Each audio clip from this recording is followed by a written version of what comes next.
What's up? What's up? What's up? Dallas, Fort Worth, Texas. Those of y'all in the state of Texas and abroad, what's up? It's your boy Paul Miranda coming live and direct from the box. It's the podcast in the box. Yes, we're trying to give you 2 hours of nothing but love surrounding grassroots, middle school, high school, AAU, basketball, boys and girls. We are coming slowly but surely, if you will. Tonight's show, all about you, Big E, the notorious Big E. Notorious. Hey, I know it's been hard swallowing this pill of losing such an iconic figure in the grassroots basketball, especially for the DFW Metroplex. I just went to Cynthia Guillory's funeral last Saturday.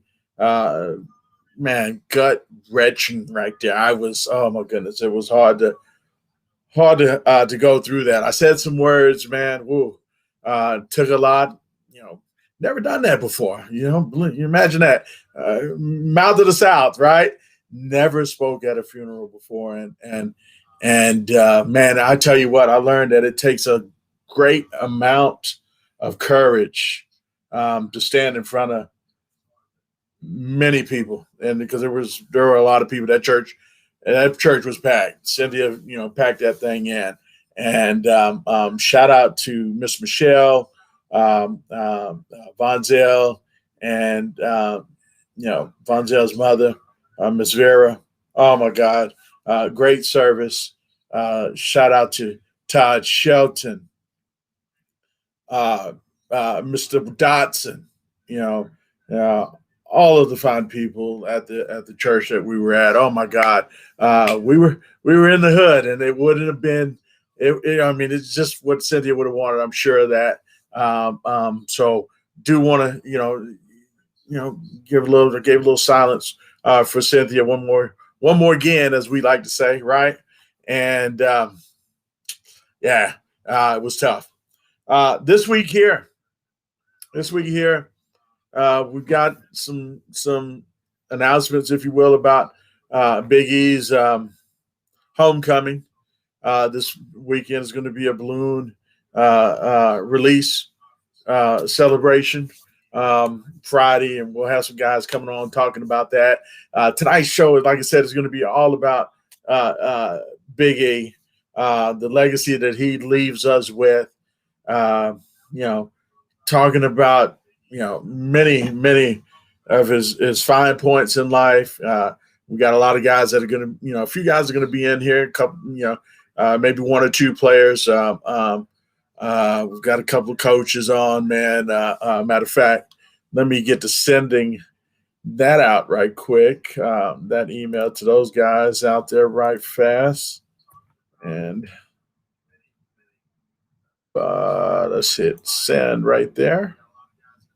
All right. So that will go out, and they can, once you guys get those invites and so forth, you guys can start connecting on. I'll see you guys in the green room and give you a little time to put your makeup on and so forth, and make sure you get your lighting good and so forth. So again, tonight, man, Big E, it's all about you.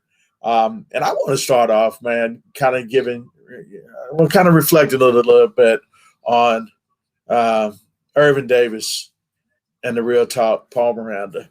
Our relationship didn't always see eye to eye on a lot of stuff, and a lot of that was largely due to my suspicions, or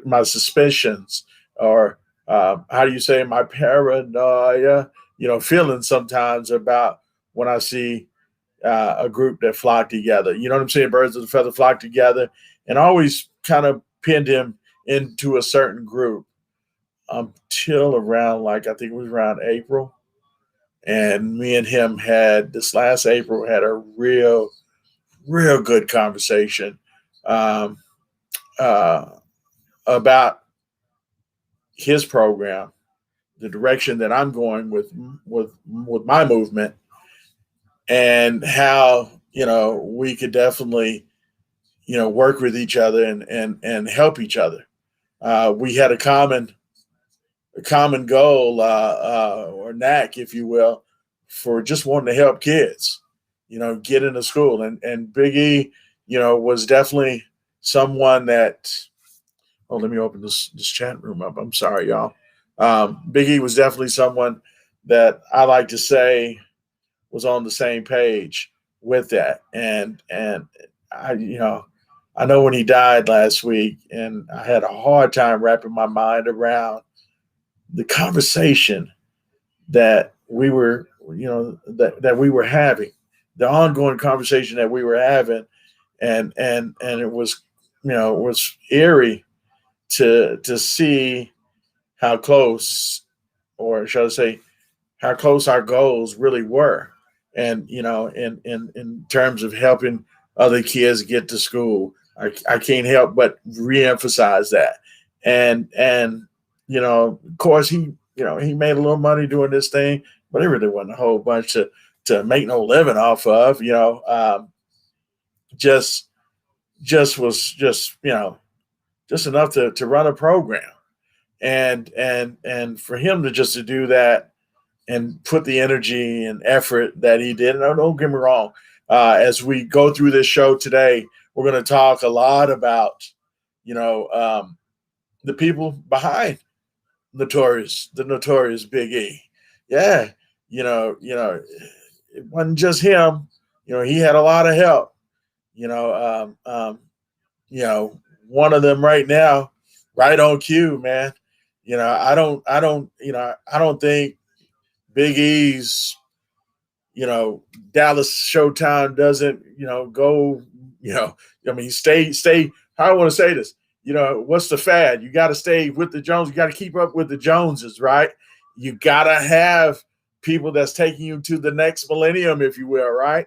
And I definitely think that watching Jazzy, Hartwell, and then watching Big E, I had to be that guy for Jazz to transcend him to a new age, social media. You know what I'm saying? And that was like pulling teeth, y'all. And it was hard. It was difficult. And I think, but everybody has to have, every program has to have that, especially if you've been in that past group, that, with the dinosaurs, if you will. You got to learn to step into the new millennium.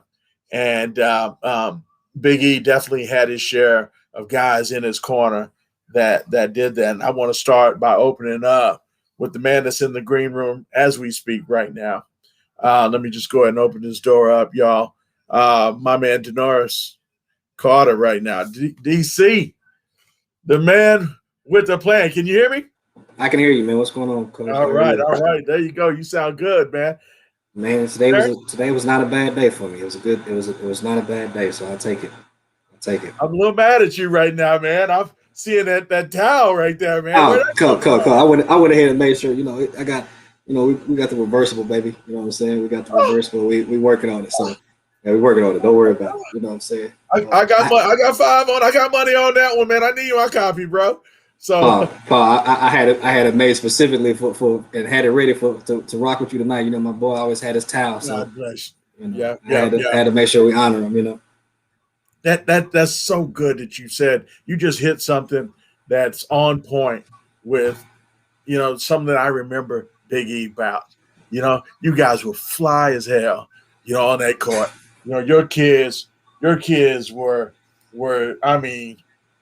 Okay, Ron's calling me right now. Yes, sir. Your kids were always decked out.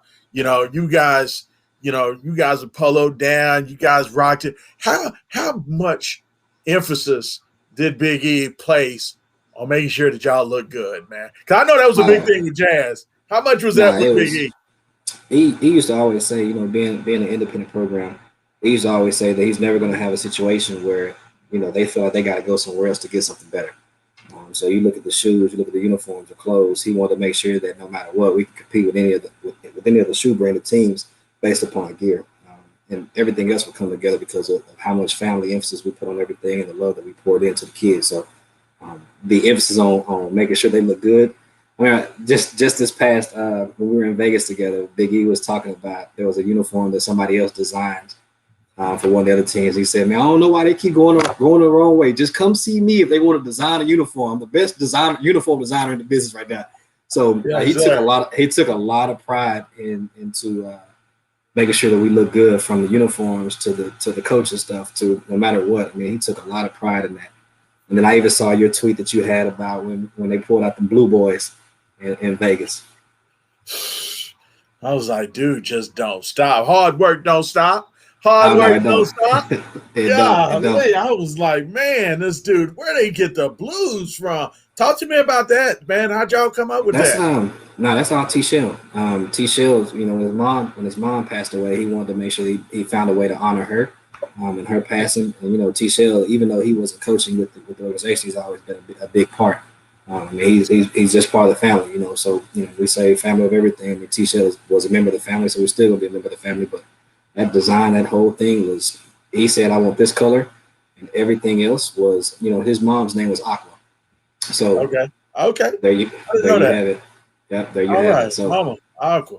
Okay. Now, I will say, though, full disclosure, they looked a lot better on the court and in pictures than they did when I was carrying them uniforms to the room to give them hand them out. You a little. I don't know if I did that. But once they put them on and they came together, and you started seeing the pictures and the images that were coming out, I was like, yeah. I even told E, I said, when E and I talked on Monday, we talked about your tweet, and I said, say, man, them blues came together when you put them on the court. I said, they came together for real. So, man, I was looking at it on Baller's Life, and Baller TV, and I was like, whoa, hold on, this ain't down the shit.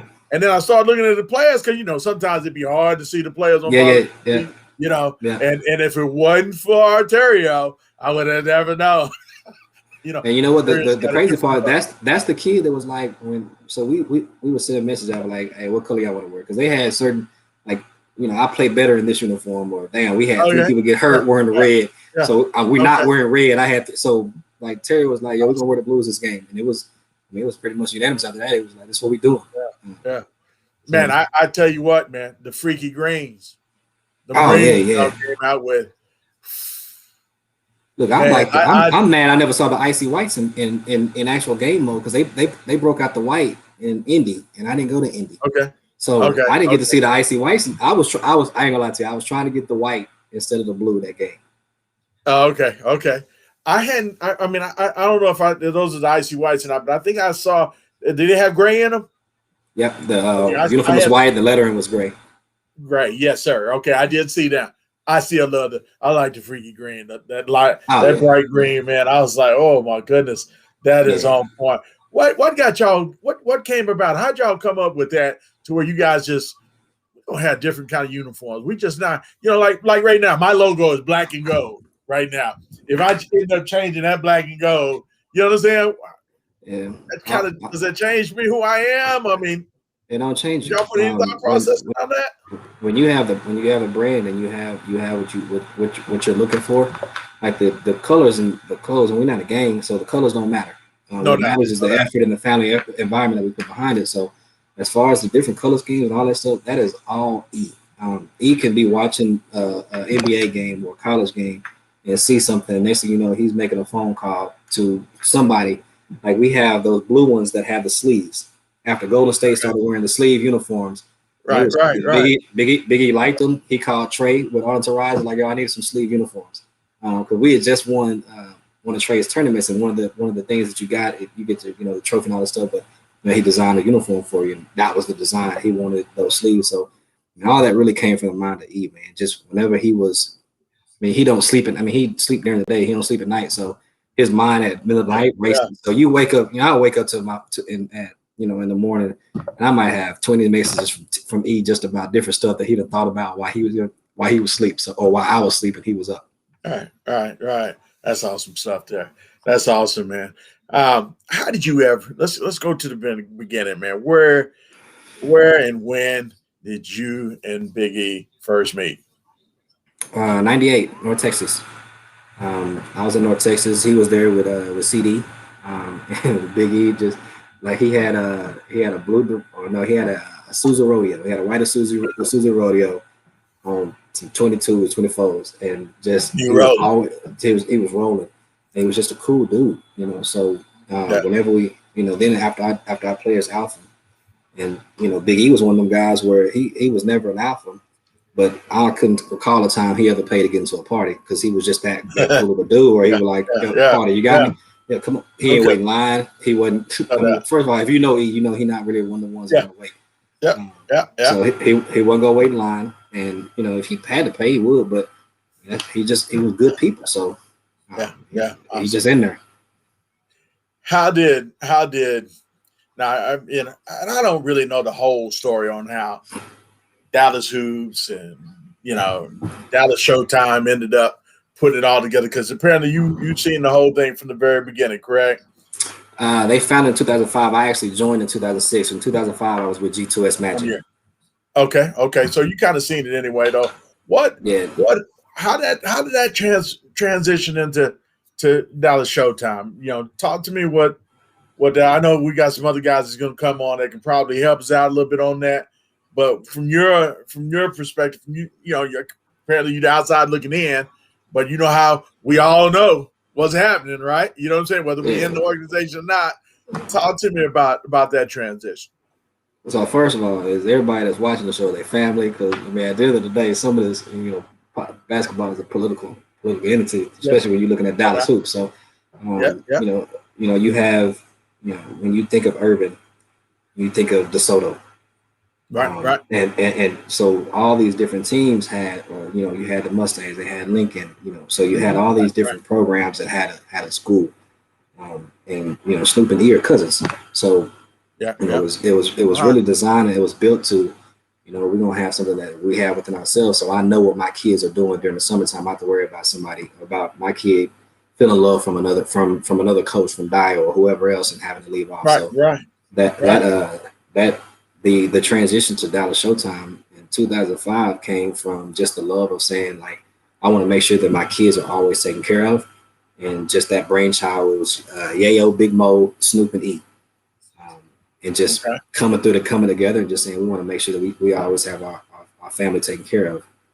And then the Gorillas came from Big Mo. So that didn't come in 2005. That came after 2005, going into 2006 when I came, because Mo is probably the best hype man in the business. After me. But go ahead. I'm sorry. But I'm loyal to my guy. I'm loyal to my guy, so I gotta give him a nod. Loyal to my guy, but Mo used to always say, man, here come the Gorillas. Yeah, and it just stuck. It stuck. So when you start talking about Showtime Gorillas, I mean that's where it came from. Yeah. Mo is a very good friend of mine. We've been friends. He and I went to Kimball together. I came out in 86. Mo came out in 88 or 89. Him and Snoop came out a short time after me. But so we were always, good friends. Matter of fact, Mo is supposed to join us soon as well tonight. And Moe Two Guns. Moe Two Guns. Moe Two Guns. Short, he was a little overwhelmed this weekend. So we had a function this weekend, man. You were there, put on by Rodney Johnson, aka Jermaine, aka Snoop's little brother. I know he's gonna get mad for me saying that, but that's what it is. That's how we do him a little bit. So talk to me, man, about what this weekend is gonna, well, you know what? Let's not go into the weekend yet. The last time you talked with Big E, man, what was that conversation like? Reflecting on that a little bit. So I didn't coach this year. And why was that, by the way? Why? I've been to ask you that. What happened on that? I got one reason, and then I have one truth. So the reason is I got a promotion at work. And I went from a 10-month contract to a 12-month contract, and just a lot of the things were going to be a little different as far as what my timing was going to be, as far as the commitment. But really and truly, my wife she didn't really buy into the fact of being able to, because essentially if you're a basketball coach, you coach AAU, you're raising other people's kids. From March until July, you're spending a lot of time. So it was just hard to really get her to understand that this is bigger than basketball. Like if this kid's at practice with me, he's not breaking into a car down the street. If I've got 10 coaches ready to, to give him a scholarship, that he can't do something else. So since I didn't coach this year, every time I talk to you get on this podcast. Every time I talk to E, he would always be like, "Man, you left me, dog. You left me." And we just kind of, he'd be like, "Man, I don't want to talk to you about basketball, man. You left me. You want to talk about basketball? You should have been in the program with me." So he would always say those things. And then I ended up going to Vegas this year. Like, I just dropped everything. I was like, you know what? I'm gonna make it happen. I'm gonna go. I mean, God knew the plan. He knew more than I do what he was looking for. So was in Vegas, and just we had a blast, man. It felt like I had been there the whole year. Like nothing changed. Like the dynamics on the court, all those things just were the same, and it just kept going. What's up, Ron? What's going on? You need to go hit that mute button though for a second, man. I'm in the middle of my story. I just wanted to bring him on a little bit so you get set it a little bit. That's my boy, man. But he got to hit that mute button. Let me finish my story, man. Go ahead. I'm here for you. Go ahead. You good? Yeah. So in Vegas, like we had a blast. I can't even begin to tell you. Like it just felt like hindsight. It felt so much different. It felt so much more love, so much more family. Just we went out to eat with parents a lot more than what we had done in the past. We didn't spend all our time in the casino, at nighttime. Like we just really just got together. So I flew back to Dallas on Sunday. He always stayed behind and made sure that everybody was done. All the kids got back safe. So he didn't fly back until Tuesday, but I spoke to him on Monday, and he just was like, man, this, everything about this weekend felt right. It just, I don't know if it's because you was back with me, everything felt great. And I feel the same thing, what I'm saying? He's like, man, we got to make sure that you got to continue coaching with me. Like this can't stop. He said, the kids need you, I need you, like all these different things. So like whatever it is, you got to work that shit out. So later on, he started talking about he wasn't feeling well. So I talked to him on the Friday before he passed. I had 2 tickets to the Cowboy game. And if you know E, he a diehard Cowboy fan. No doubt. Like I told Snoop the other night that I said he is such a diehard Cowboy fan that when he left this earth, he made sure that all this stuff would be done as far as the funeral, so he still don't have to miss a Cowboy game because he's gonna be laid to rest on Sunday. Cowboys don't play until Thursday.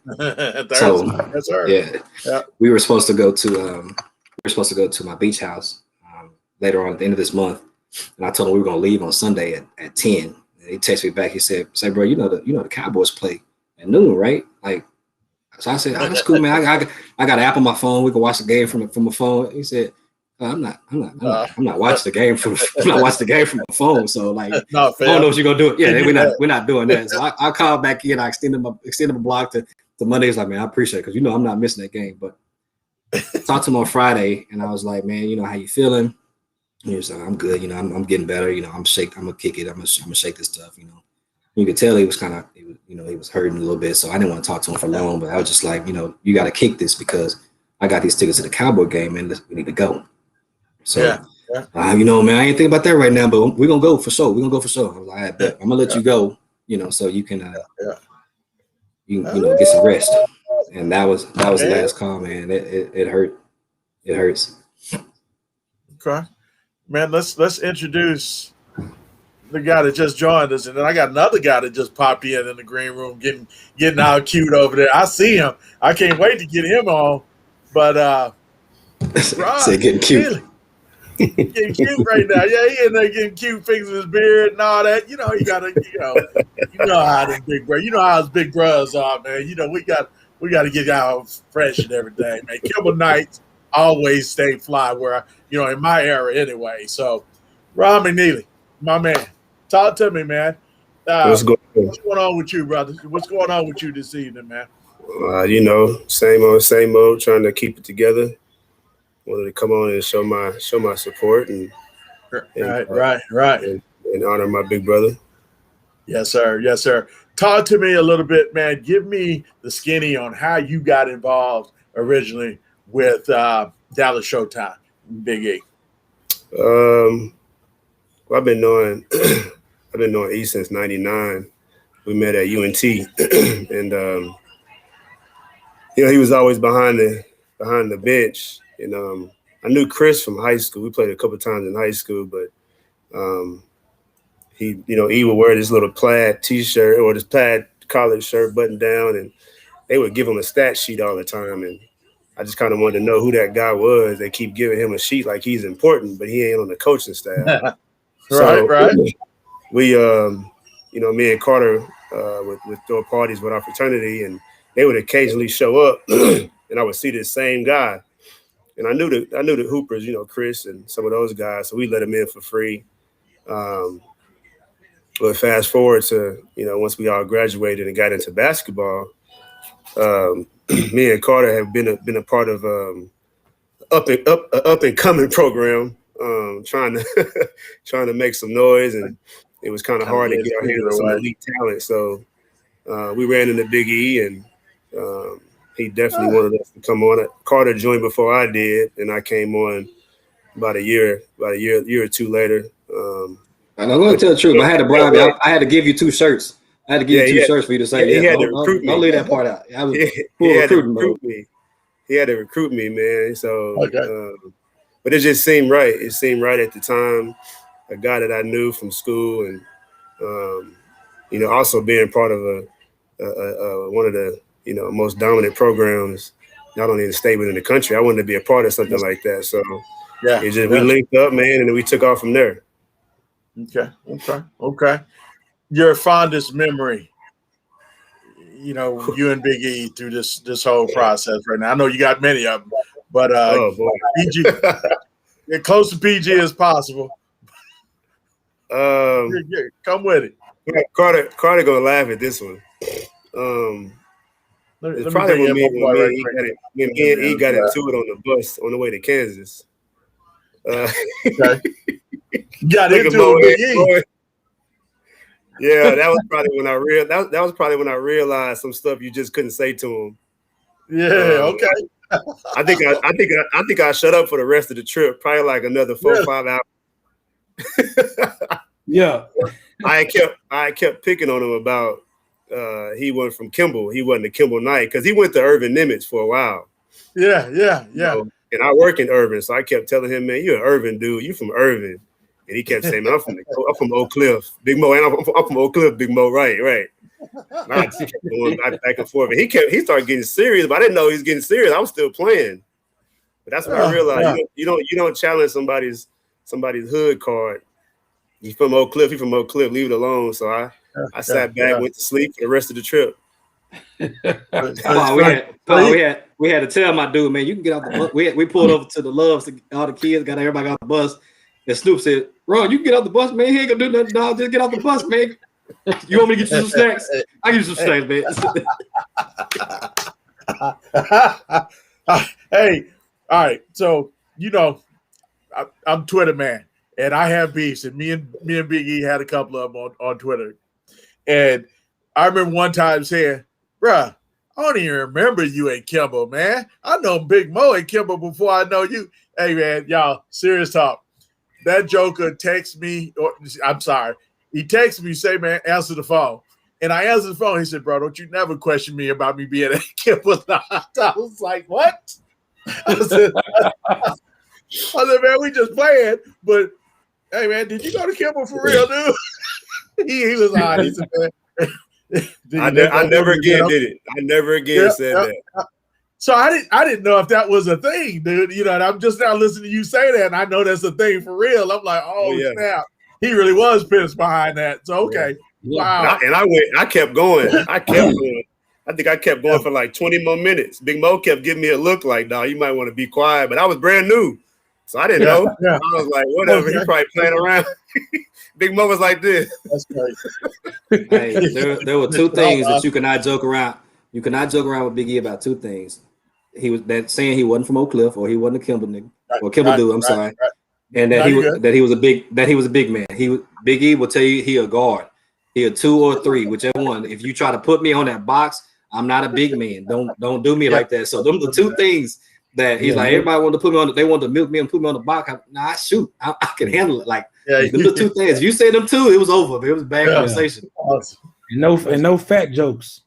And no fat joke. No fat man jokes. All right, I got you. Mm-hmm. Now, speaking of the devil right now, man, the elephant is in the room. You know, when I say the dude, we've been all trying to hear from. We didn't get to see you this weekend at the Thibodeau's, man. Shout out to my boy Thibodeau's for allowing us to have a brief celebration in there for Big E. You know, a little celebration type of setting, just like we're trying to do tonight. Just have some conversations about a legendary figure that, man.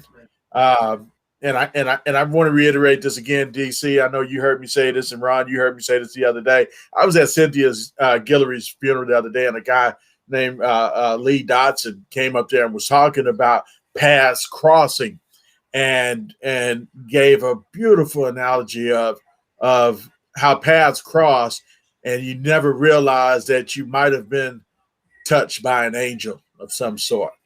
And I couldn't help, I was thinking between Cynthia and I was thinking between, Big E, Jazz, Low, all this stuff was kind of coming at me at the spot. And it just felt like all four of them were just sitting right there next to me. You know what I'm saying? And when I got to thinking, I'm getting a little watery thinking about this right now because, I felt like all those guys were angels. You know what I'm saying? Including Biggie. Because when you got guys that come together that's trying to help kids, you know what I'm saying? Now, we make a little money doing this, but it ain't a whole lot of money to go live off of. You know what I'm saying? And this dude helped so many kids. You, Big Mo, it was, you were there from the very beginning, saw it all. Right. Talk to me from where you guys started to where you guys ended up right now, man. And give me the skinny on how all that came about, man. You got the Puffy and Biggie, story. You know what I'm saying? This is you and him. You know what I'm saying? Because you guys started this thing together, man. Tell me, what was that like back then, man, to where you're at now? Man, starting off, man, it was back, we started out, we was coaching with Dallas Hoops, man. Back when it was hoop with Pump and Run, with Snoop, with Jermaine, Snoop's brother. We was coaching that, and then just kind of some different things transpired to where, he decided he wanted to get his own program. He wanted to start his own program, and just not be Dallas Hoops, would be just Dallas Showtime. And so, what brought that on? Let me ask you, Everett. Let me interject. What made him think? I know he told you. Told you everything. He told me everything. A lot of things transpired. He just wasn't happy with. He wasn't happy with the way things was ran, with the way the way the narrative was being put out and what we was about. Okay. And it wasn't our thing. It was us being a part of somebody else's thing. So at that time though, Big E was still in school. So I was down here in Dallas, and I was coaching down here. He was still in school, so I was down here and I was seeing everything on the ground that was going on. But me and he wasn't real close friends yet. He was real close friends with other people. I was just kind of getting cool with E. And this was like like 2000, 2000, 2001, somewhere around there. And I remember those years because Dylan wasn't born yet. So Dylan was born around that, it happened right before Dylan was born. So, but I was telling E what was up, and he thought he didn't really understand what I was telling him, if it was real or not, if he could believe it, what was going on, because the people I was telling him about was people that he'd been knowing a long time. And so when he finally found out it was true, and he realized, okay, man, Big Mo telling me the truth, these guys 100, we had to make a change. And so I was about to quit. I was about to quit coaching because I came from Kentucky. I was coaching in Kentucky, and I was about to quit coaching. I was like, I didn't want to be a part of that part of it. So then him and Snoop was coming back. They came back from out of town from somewhere, San Antonio, or either somewhere like one of those coaching clinics or something. They came back, and E decided he wanted to start his own program. And so we all sat down. It was like E and Snoop and Sharon and Coach Tony Richardson. It was like a bunch of guys that was in it in the beginning, who kind of decided to put the squad together and who they wanted to have to be a part of it. And it was really Snoop and E sit down and kind of put the team together who they thought they needed to make this thing work. You know what I'm saying? And so from that point, I was like the first guy that Snoop told E he probably need to get, because he knew I was just gonna be a loyal guy, gonna be around. I love the game. I love the game, the youth part of it. And so and this just started from there, and we started Showtime. And back then Showtime was like, it was Snoop's favorite. His team was the Lakers. And so that's why it was Dallas Showtime, because the Lakers was known as Showtime. If anybody, I got a couple old shirts where our first logo was like a guy, a magician with the ball spinning on his hand. Yeah, okay. With a spin on his hand like he was a magician, and which was cool. Bring that shirt back. You got to bring that shirt back. I still have it. I still have the shirts on the back of it. It got Wet Texas on it. We was from that was my first uniform too. When I came to the first uniform, I had them shooting them three. Everybody, so it was called Wet Texas. What was that about? Wet Texas. Every shot was wet. Every shot was wet, so it was Wet Texas. So, so we, you know, that's how. I like that. How long ago was that? How long ago was that? That was 2005. Yeah, okay, all right. So Wet was around that time. Okay, yeah. All right. I'm thinking a lot earlier than that for some reason. I don't know why. It was earlier than that, but before it became official in 2005. Before that, we was saying it and using those slangs, but once Showtime, it became Showtime. Then it became official, and it was a Showtime thing. And so then, you know, later on down the line, we was a Showtime. Then I started always calling us the Showtime Gorillas. So I started screaming out gorillas at all the tournaments. And then people don't know it, man, but I came up with the name Gorillas. You know what I'm saying? How'd you do that, and why? I mean, what made you come up with Gorillas, bro? Well, because I felt like we was the most dominant program at every tournament. And I felt like we was coming in like gorillas, like the kings of the jungles. We was coming in, we was strong arming that thing every time. Whether we was in Houston, Vegas, or wherever we was at, we was coming in like some gorillas, man. Kings of the jungles. Who did y'all have on that first team, man? I need to know who y'all had and how y'all was so dominant back then. No, for real, I'm not being funny. I want to know, man. Seriously. Man, we had Rillo, Kimball, Giorgio Dufour.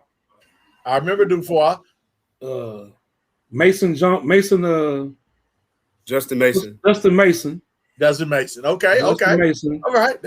Those names kind of running together, but back with like Dwight Thorne, Justin Mason, Rillo, George. Stephon Mutier, Kyron Stokes. Yes. We had those guys back then. Those names probably running together with a couple of years, but those were the guys.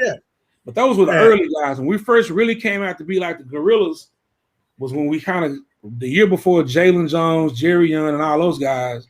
That's when we really became known as Showtime Gorillas. Yeah. And we first got our first uniform. Was Eric? That was Eric Waters in it, right? Bohannon. Eric Waters, Bohannon in there. Bohannon, yeah. Ooh. Big E put the name Gorillas on the back. He put the name at the top and put Gorillas on there. And that's when that's kind of was our coming out part at the Gasso. You know what I'm saying? Okay. So we ran up in there and beat everybody. We beat the San Antonio Roadhawks when they had Jordan Clarkson, Andre Roberson, Jonathan Holmes, and all them. We put the smack down on them. You know what I'm saying? And you know, we just talked. You know, we just talked a lot of trash. We was the Gorillas, and I felt like people were scared of us, man. And I still feel that way to this day. We're at the pinnacle right now, and I say this to anybody, any program in America, if they want it, they can come get it. You know what I'm saying? I still feel that way now, even more since the big homie in here. I really feel like we just got to step that thing up. But that's kind of how it started, man. And you know, just a bunch of homeboys sitting around, tired of seeing kids that was good in basketball that now they're working at the dollar store somewhere when they could be in college. That type of stuff, man, was really motivated us to help these kids. You know, that's awesome. Really. That's awesome. Yeah, when these two guys came in, like Ron, when Ron first came, I didn't even like Ron. I thought he was bougie. Pretty mother. Oh, never mind. Stuck up. Like your pretty mother. No way. I told E, who was this guy right here? He's like, that's my homeboy. He cool. I said, I don't like that fool, man. We gotta get rid of that fool. E. He said, Mo, he cool. He cool. You gotta get the number.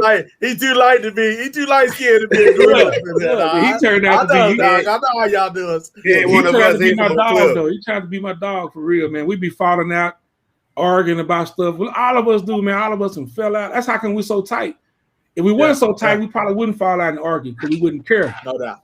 You know what I'm saying? So I mean, all of us probably had some words and fell out. Me and E used to disagree about everything all the time. So The worst thing you can do is call a play, an inbound play for Big E, especially in a tight game. If you were the one that's in charge of calling the inbound play, and it don't work, it's turn around. Come on, get the ball in back, like it's going off.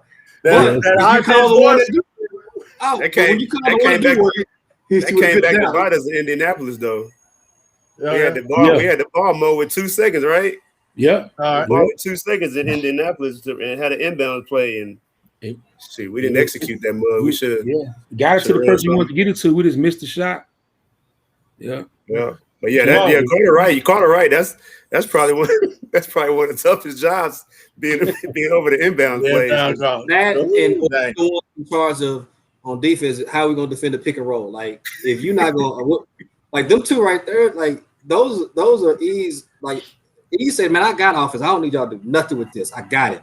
I need to get y'all need to get y'all stuff together. So what do you say, Ron? Said Mo gonna have the uniforms. He gonna have them right. Paul, see, I got smart. Right? I got smart on them, Paul. Them young guys, they still like to coach. They like to coach, call plays, and write up shit. Man, I'm gonna get these uniforms and we go on the road and make sure the kids eating breakfast and going to sleep. I'm gonna let y'all youngsters battle with E about them inbound plays and that defense and ain't working. I'm just gonna talk trash. I'm gonna talk trash. Y'all do that. He didn't get cussed out ever again after that. Never again. So, Bo, let me ask you something, Bo. All right, you just hit another one of the questions that I've been dying to know, since I thought about saying, man, I got to get Big Mo on here. We got to talk. All right. What was the biggest falling out that you and Big E ever had, bro? Oh, man. On the court, basketball stuff? Yeah. Whatever, bro. Yeah. Let's keep it basketball. We was in Minnesota, and we was playing against the Memphis team with Adonis Thomas on. Y'all remember them guys? They had a loaded up team, and I thought we was coming down the stretch, and I thought we should have called a timeout because we had a chance to call a timeout, get a play in, and try to go win the game because we was only down 1. And Big E hated calling timeouts, bro. He didn't want to call timeout ever. Yeah, and so it was coming down. It was for the big time game too, man. It was like a Minnesota Best Buy Classic for the championship. Okay. I kept telling him how many timeouts he got, because that's another job I do too. Tell him how many timeouts you got. So I'm telling him how many timeouts you got. Clock running down, like, bro, you got a timeout, call a timeout. And he's like, no, I don't want a timeout, and we lost. So we lost. Back then they used to film the games, and you could see us on the bench going back and forth with a lot of rhetoric. And then when the game was over, we lost. I got my backpack, put it on, and walked off. And man, we looked at that film, bro, and we fell out about it on the court at that time. We laughed about it later on because we knew what we was talking about. That's one of the only times we really just disagreed about some stuff in basketball, stuff like that, just on the court type stuff. You know what I mean? And then when I get to talking a lot of trash with other teams too. No doubt. So sometimes he like, damn, Mo, man, just shut the fuck up because I don't want these guys to get too damn excited and we ain't ready to play. So just be quiet. These guys ain't ready. They ain't ready like you are. So you always turned up and hype. You need to just chill out. Mo was going off with some teams this year. Yeah, Mo, they don't understand, dog. This is the Kimball Knight way, bro. Yeah, and that's why I used to always jack with Big E that I didn't think he was no Kimball Knight because he didn't feel like this and stuff like that. Mo, you did. You know what I'm saying? Yeah. I did. You know what I'm saying? When I was Irvin, you know what I'm saying? I'm gonna talk my shit. You know what I'm saying? Yeah. You gonna talk and he didn't like confrontation like that. I used to always say, see. Now he's the best. He was the best. Kimball, bro. The best, and I didn't know he took it defensive like that, though. Yeah, man. Exactly. That's why he had that Masters. He had that Masters. Yeah, he was very political. He knew how to play. He knew how to stay in the middle. Yeah, and that's why everybody come to our tournaments, man. Big E didn't fell out with nobody, bro. He was cool with every program in America. Like I be telling him beforehand, like, Big E, man, I don't like them niggas, man. You know what I'm saying? Forget blah blah blah. You want to check somebody? You're like, no, Mo, chill out, man. I ain't about all that. Just chill out for real. Like even Carter been wanting to go off on some people. run too. Yeah. Big E had to tell all of us, man, y'all just chill out with all that, man. We ain't here for that. He don't say chill out. He don't chill out. He say, man, shut the fuck up, man. Yeah, he say shit. Yeah. He say that too. It ain't no chill out, man. He like, man, shut the fuck up. We all right now. We good. We good. Yeah.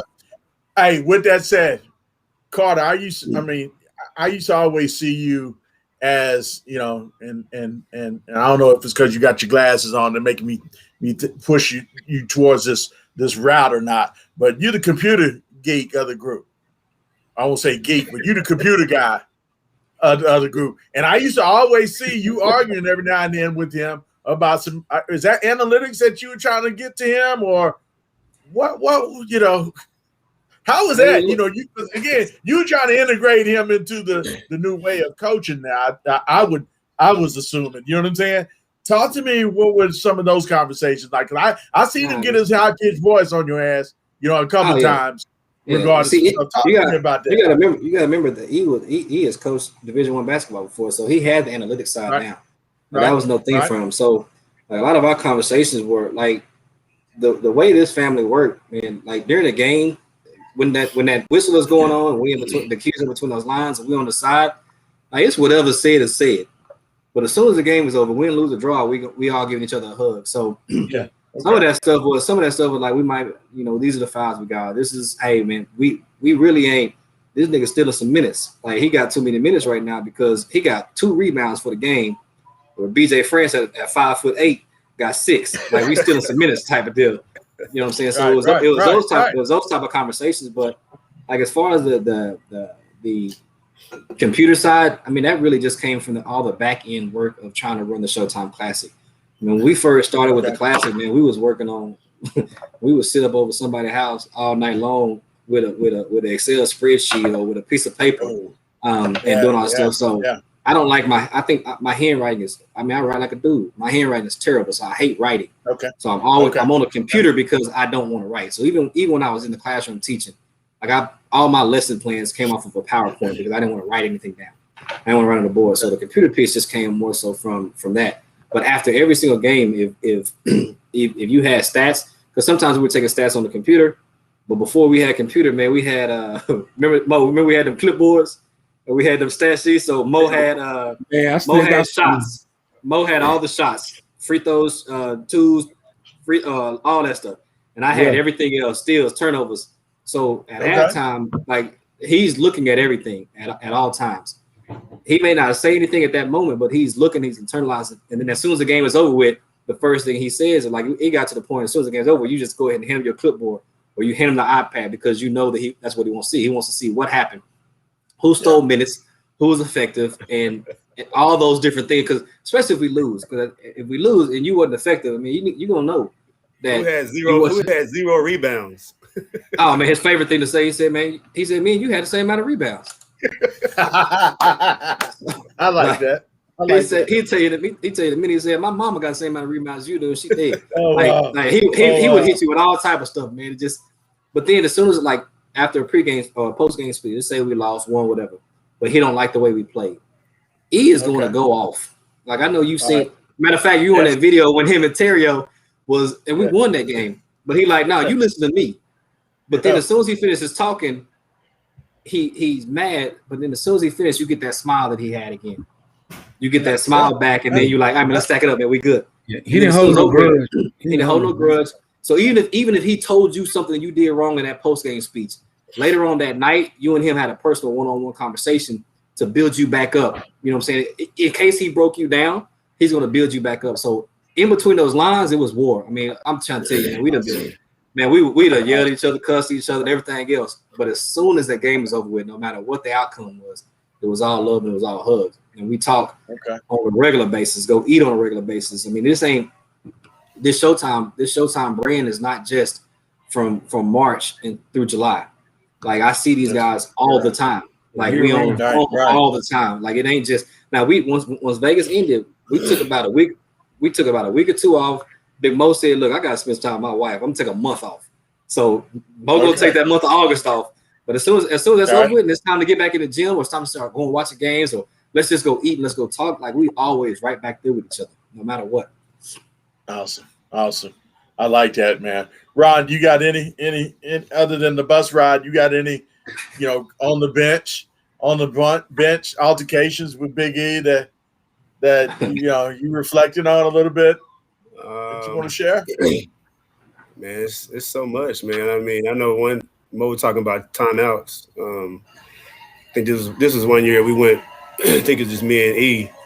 Went to Oklahoma playing Team Griffin, and game came down to the wire, and we didn't have Big Mo, so I didn't know how many timeouts we had. And I didn't check, and he had asked me, and look at Mo shaking his head. He had asked me in the middle of the play as the ball was coming down, how many timeouts I got? And I was scrambling.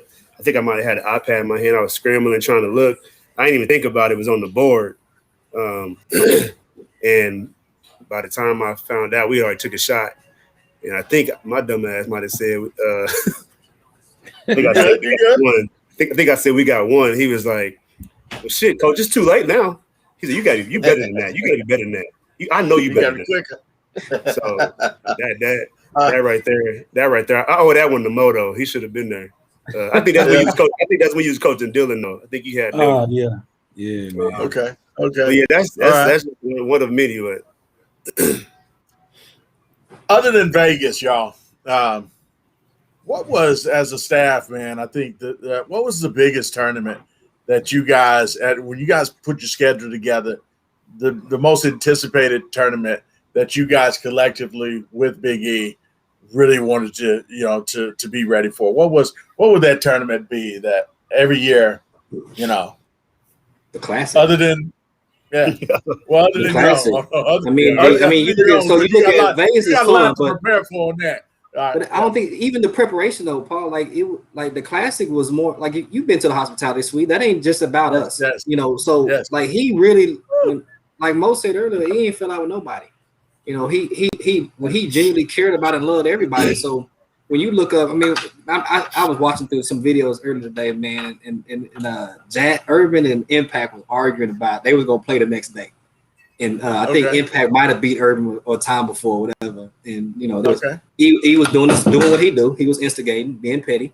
And then Jazz, I started recording. I'm high side. I'm talking to her, and Jazz said, "Man, put the camera on me, Carter. We're gonna beat him by 50. We're gonna beat him by 50." Anyway, so but we all smiling, we all laughing, we all sitting. Like you look at the table, you had the Mustangs, you had ERVIN, you had Impact, you had Showtime, and then around we look forward to that tournament not just because it was our event, but like the Classic really brought a lot of love for everybody because we all came together. I mean, you think about the Classic, we've always had pretty much. If you name a Dallas team, if you look at the 5 families of Dallas, ERVIN, Mustangs, Southern or now Southern Assault or was YGC, who do we not have? If you look at the Gasso roster and you look at the Showtime Classic, what teams do they have that we don't have? Right. I agree. It's not a smaller little mom and pop. You're right. Okay. Yeah.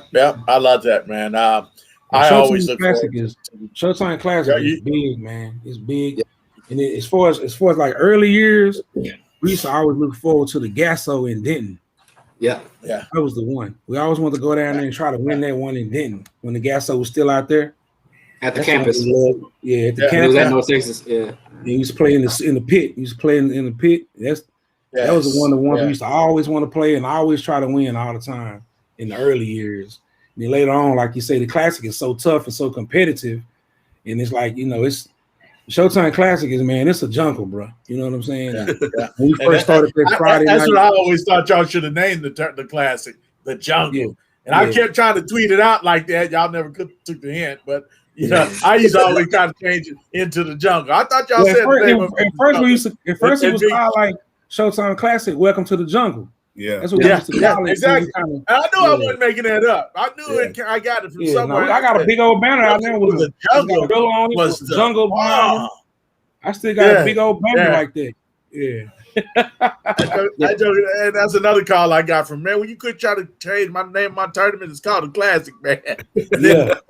See, that's the thing about Edo. He was all about Showtime.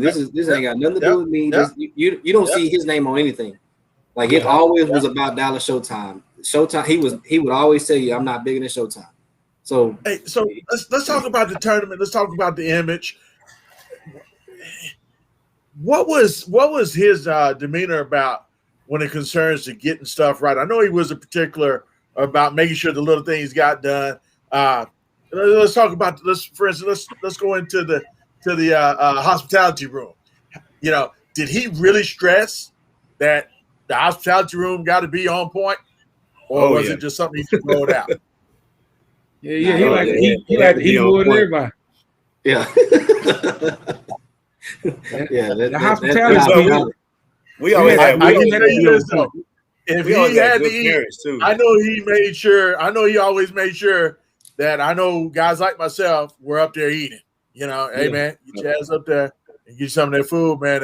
You know, you got a whole bunch of it. I don't want you getting no leftovers and all that because I don't want you on Twitter talking about it. Man, our parents, though, man, we got some parents that's so locked in, so committed to the program, man. They just be turning the hospitality suite out, man. Yeah. You know what I'm saying? Between Mama and Shan and them, man, they go hard. How do y'all get that? How do y'all every year? And I mean every year, y'all parents are on point. How the hell does that happen? No, seriously. I don't have no issue. I think we really got that. We really preach that family word, man. We really preach that, man. We really believe in it. And you can go back and look through time and ask anybody, bro. All the years we've been going, you ain't gonna run across too many parents of people that said Showtime fucked them.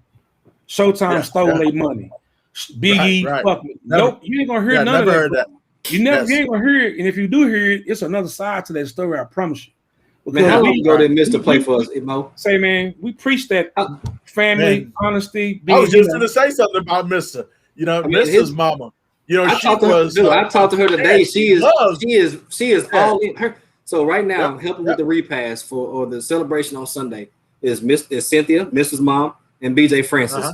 They kids are first of all, Mr. ain't played with us in how long, and BJ gone. So, but when you look at, and then I think one of the people speaking at the funeral is Jalen Jones' mom, Yolanda. So when like Mo said, the preaching of family, like when we say family over everything, like that's not fake. It's not just for right now. So if you look up at any high school game, if you was on one of these teams, you're gonna see Pops at a game. You're gonna, especially if you play for Pops, he's gonna be at one of your high school games when the season starts. And Big E was too. Like they are always around. He's constantly on the phone. He's in constant communication. So it's easy when you give so much love to everybody else, it's easy for them to give it back to you. Because most of the time when you look at the hospitality, he's not asking nobody, can you come help? Can you come do it? Like it's really just back. Yeah, it's like, yo, Yolanda used to make that strawberry cake before we got on that bus. And them sandwiches, them Hawaiian sweet roll sandwiches. Back in the bus days. Y'all remember our first bus ride to Vegas? Yes. I rode the bus there and flew back. When the brakes went out and the air went out. The air went out. We went to the desert in the middle of the summer. Hey, now I don't feel bad. That shit happened to us with Urban, man. We was on our way to Orlando, and the bus broke down on us, man. It probably was the same damn bus company out of Oak Cliff. Probably was the same. I'm not gonna go there. You probably right. We was on our way to Vegas, and the air went out. The air went out on our way to Vegas, bro. And so it's so hot on the bus. I look up, and Snoop is asleep on the floor underneath the bus seat. Because that's where the air was coming from. The little bit of air was on the ground. So Snoop was underneath the seat just trying to get some air, man. It was crazy. It was the best times. The best times, bro. Crazy. Hey, man. By the way, y'all, I'm sorry, man. For those of you trying to get people to look at the show, go to the YouTube channel, The Real Talk Nation. I'm sorry, I didn't see your text.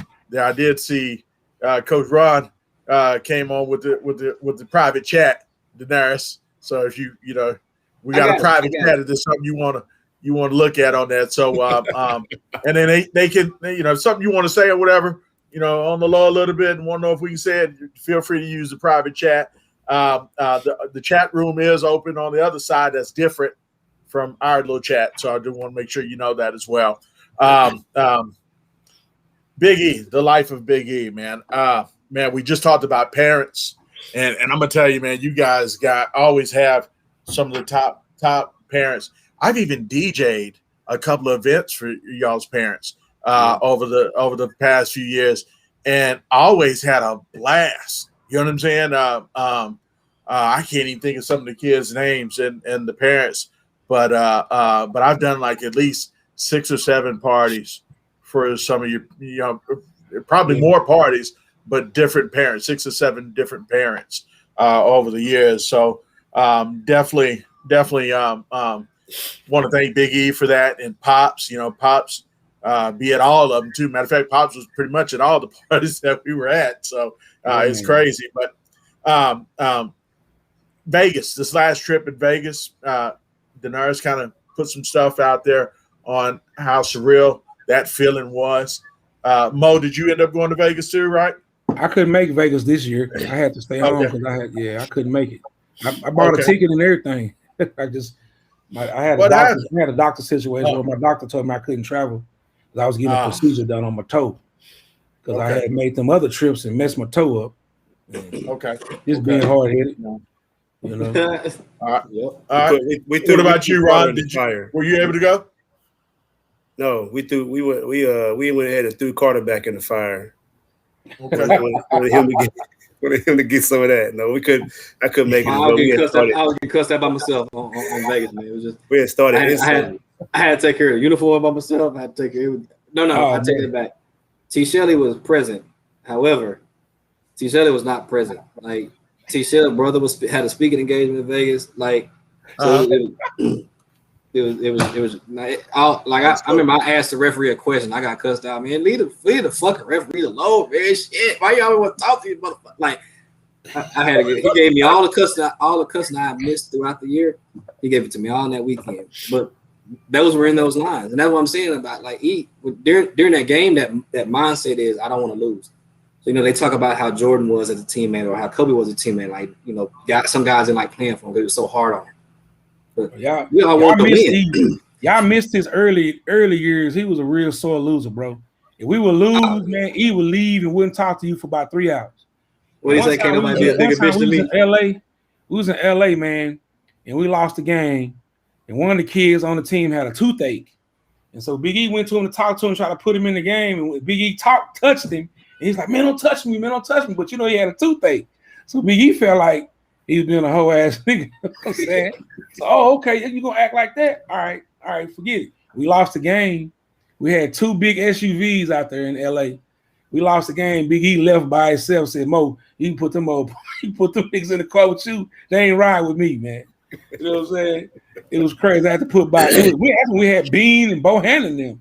He let nobody ride in his car because we lost. That's when he used to be a sore loser, man. It was so funny, man. He used to be pouting when we lost, wouldn't talk, go eat by himself. You know what I'm saying? Yeah, I'm gonna tell you. I'm gonna give you a story, man. We talked he and I before July. Right before Vegas, like a week and a half before you guys were going to Vegas, and we talked about him being politically correct all the time and so forth, right? And he didn't like, jokers beefing and so forth. Man, I remember this conversation. Hang on, hold on. I gotta show love to my girl right quick. It was all caught in Vegas. We had a ball. And Chandra Jones, y'all. This is a Dallas Showtime iconic parent as well. She, she put two kids through Showtime, man, and her youngest one right now, Chauncey Gibson, is wrapping up his AAU career with Dallas Showtime and getting ready to make probably one of the biggest decisions of his life, pretty much coming up for his school that he's going to choose. But all right, so going back to let me go to her own kids. She's responsible for so many more kids coming to the program. Yes. Man, you hit that on the nose. Man, Paul, I don't know if you remember or not, man. Ron caused a big ass Twitter war when he put out that mirage of all the Showtime Division I players, and all of a sudden everybody's talking about, we could put our mirage out, but why didn't you though? You know, why didn't you? If you could do it, why didn't you do it? Yeah, why didn't you I do it? remember everybody caused this big old uproar about it. Yeah, but hold on. Let's make sure we know who put who started that Mirage thing first, right? That was you. Look, Hey, I did that for ERVIN. I did that for ERVIN. You didn't put yours out before us. You didn't put it out before Showtime. Yes, I did. Yes, I did. I know he did about it, that. Yes, yeah, I'm the one that did that because I was with ERVIN then. You know what I'm saying? So, everybody made a mistake. But check this out though. I wasn't on Twitter saying, hating about it or nothing like that, because why wouldn't you do it? You know what I'm trying to say? But why would you hate anyway? If you got a chance to get that many kids, think about how big Dallas is and how many kids that we have that came out of Dallas that are now in jail or incarcerated or didn't graduate. Why wouldn't we celebrate the fact that we got hundreds, that ERVIN got hundreds, that why are we not celebrating all of that? No argument here. You ain't gonna get no argument here. Why are we mad about this type of situation instead of just celebrating what all we have? Because that's really what if one thing that he says is if you really about this business for the right reason, then it's about these kids. It ain't about nothing else besides these kids. If you're not here to take care of these kids, then I don't need you in my program. Exactly. All right, so excuse me. So my last conversation with him, we were talking about is crazy as heck right now. One of the things was me and T. Shelton was apparently getting into it that I didn't even really realize that we were getting into it about. You know what I'm saying? And I had a college coach talk to me about it. And then I had Big E talk to me and said, hey, man, you need to go talk to T. Shelton because, he kind of feeling something about, you mad at him, what you mad at him for, blah, blah, blah. I said, man, I ain't mad at T. Shelton. No, what happened? Why is he thinking that? Because I just talked with another dude that was saying that the other day. And so long story short, he was about trying to, repair relationships to outside of this basketball stuff. And I always respected him about that. Even when I get into it with Stacey Houston or Alan Branch or something, he would always call and talk to me about that. And we'd kind of bounce each other around a little bit about why we do this, why we shouldn't do that, why I shouldn't do this, and so forth. So he was real good about that. But I'll never forget the major quote about all this right now, that the reason why I brought this to you is talking about Vegas and how important Vegas was for him. And I really understood that in that conversation, because he said, look, man, I know Buff having this event in a couple of weeks, but I'm just letting you know I'm going to be in Vegas. And I'm trying to make sure that me and you ain't going to have no issue about Showtime being in Vegas, and it just cracked me up. I'm like, wait a minute, dog, why would you say that? He said, well, we know how you and Buff tight and all that, talking about instigator, you know what I'm saying? We know how tight y'all are, and you always fighting for him, blah, blah, blah. I'm just trying to let you know we're going to be in Vegas, so I don't want you getting mad. So I thought that was just super funny dealing with him on stuff like that. But one of the greatest things, y'all, for me, working with Big E for these last couple of years, for real. I don't know if he talked with you guys about this or not, but we talked about certain kids in his program that he wanted me to specifically get out and push for. You know what I'm saying? And Kobe Williams was one of them. You know what I'm saying? And this year here, Chauncey was definitely one of them. Especially Third Kill as well. Even though Third Kill at the beginning didn't really need that big push like we kind of needed, for Chauncey. But just the involvement that he would come to me on. You know what I'm saying? And to conversate with me about it was just crazy. You know what I'm saying? It's just I think about. I'm gonna be honest with y'all. At the beginning of this year, going into the season, I thought me and Big E was gonna clash big time. You know what I'm saying? And because the South Dallas Cafe picture came out, y'all remember that tweet that came out with it, where I call that group the mafiosos. Certain people in that group, and Big E really went out of his way to come at me, and like really wanted to meet me. Like, hey man, fuck, you need to take me out to eat. We need to go talk. I remember somebody said the other day in the thing, he was good about not paying for meals. I didn't realize that. You know what I'm saying? And I said, damn. Somebody said it the other day. I said, damn. I just realized I had paid for all them goddamn meals that me and him had. You know, I didn't think about it then, but you know, that's how smooth he was. You know, somebody said, was it you, Daenerys, where he said Big E never had to pay to get in the club? Well, he never paid. I paid several meals. He didn't pay food either. That was Big E. As soon as Daenerys said it at the beginning of the show. I said that before you logged on being loud, Ron. I said, okay. Like he would always, I'd be like, man, I need to talk to you about something. He said, man, shit, you know, we can go to Hooters, man, tomorrow and talk about it. You know, and then when the bill come, like I used to mess with him too. I used to be like, man, give me the food, man, but put the drinks, put his drink, cause he didn't drink like that, but so he would have a sweet tea, and I'd be like, man, give me all the food. So he get a bill for $2, and be like, come on, man, you ain't gonna take care of the $2 for me. But, like, nah, man, you got that $2, man. I know you got that thing right there, but man, Gee, and the crazy part is, that was his word. Yeah, that was his word. A professional leader. Yes, sir. He want to know what you want too, though. Yep. But no, I say that out of wait a minute, what's this? Hey man, I'm looking at what Kevin said. Kevin said he got Bean and he got Michael Kaiser from me. He came up on them two names right there. He came up. Bean is a professional, was a straight killer on the court. Man, I'll never forget. We played the New York Gauchos. And what state we were in. That's a big program. Bean was having a bad game at first. I mean, it was probably third quarter. He was, Big E is just steady on him. Like, come on, man, I need you to come with it. Like, are you ready to go together? So he took him out, man. And I remember Bean sat on the bench, and then he just finally looked at me and said, he said, I'm ready. And he said, well, man, get the fuck in. Shit, come on, man. I need you. And Bean came out with 1-4. Bean came off a 1-4-1 probably 5 times in a row and hit every last one of them, man. We ended up winning that game by 3. Like he had that way to like, you don't like Bean. When you talked about the game, Bean was like, man, I ain't do that for me. I didn't want to disappoint him. And he had that about him where he just didn't want it when he ride when he had you where you ride with him and you want to make sure that everything that you do, you make sure that he ain't gonna be like, did I do this? Real deal in the rock. Or what it was. Shoot, Bean laid somebody out for disrespecting Big E. He did. Oh, I don't know if y'all want to get into that. No, we can't. Yeah, we got time. Go ahead, cuz. Okay.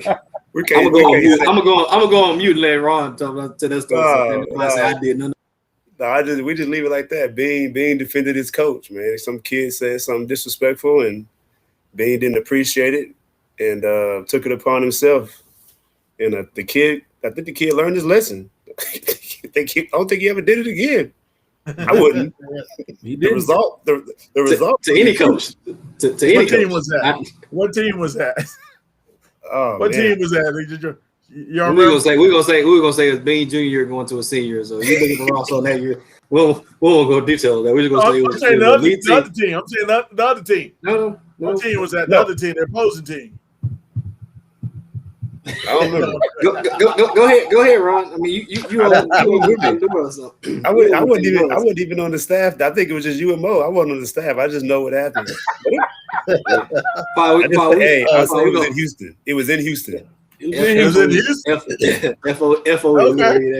We're gonna leave that. We're gonna leave that alone. All right, in the archive. We're gonna leave that when we sit on the patio. Shout out to Bean. On the patio talking about. Yeah. Shout out to Bean. Big shout out to Dan. Okay. All right. So, Real Deal on the Rock. How many times did you guys do that? I mean, I remember that used to be the thing to do, man. That was one of the hottest tournaments a few years ago. What was that like for Dallas Showtime for you guys to do that? Daenerys already got a smile on his face on it. Come on with it, D. No, I'm gonna let Mo take this one. We just Paul, I'm about to text you this picture that we took at Real Deal. Oh, don't say that. Now I'm gonna let Ron. So Ron talking about. So let me go ahead and preface this. Ron didn't used to drink, right? Ron was one of the. Oh my God! You give Ron half a Smirnoff, and it's over. And not the Smirnoff like the vodka, like the Smirnoff the wine cooler. You give him half of one of those, and it was a wrap for Ron. So when we was going to Real Deal, we was going to Elevations, the club in Little Rock. Okay. Man, You know I posted this picture on that video, right? man, hey, so that picture right there was a day. I think me and Mo talked about it the other day, man. We were happy. In my life, I've never been so happy to walk outside and see a group of police in my entire life that I was that night. And the bad part is somebody had to tell me that there were police outside that we needed to be happy that we saw. Okay. I don't remember none of that. Paul, we are some Dallas guys. Yeah. In small town, Little Rock, Arkansas. Yeah. Okay. I remember that weekend, that right there, we were coaching, and I remember Mo tried to pick me up to go to the game the next morning, and I looked at Mo and I said, "Bro, I'm gonna go if you want me to, but I ain't gonna be no good." At 8 o'clock. I stayed 8 o'clock in the hotel room. Hey, against New England players. It's New England players. My nephew played for them. How long ago was that? They had Caleb Tarzewski. Okay. They had big Caleb Tarzewski, and we still beat them. Wow. That's the game. Wow. That's the game we lost Anthony Davis on team that year. That was what? Yeah. We had Kevin Downs, Jalen. I don't think Jordan was with us anymore still then. Trey Norris, no. It wasn't Trey. Wesley Davis. Yeah. That would have been with Eric E. Waters. Okay. Because we had beat Mean Streets before, and then we had came back. We had beat them in another tournament, and then we came back and played them a championship game in Real Deal, and lost that one no time.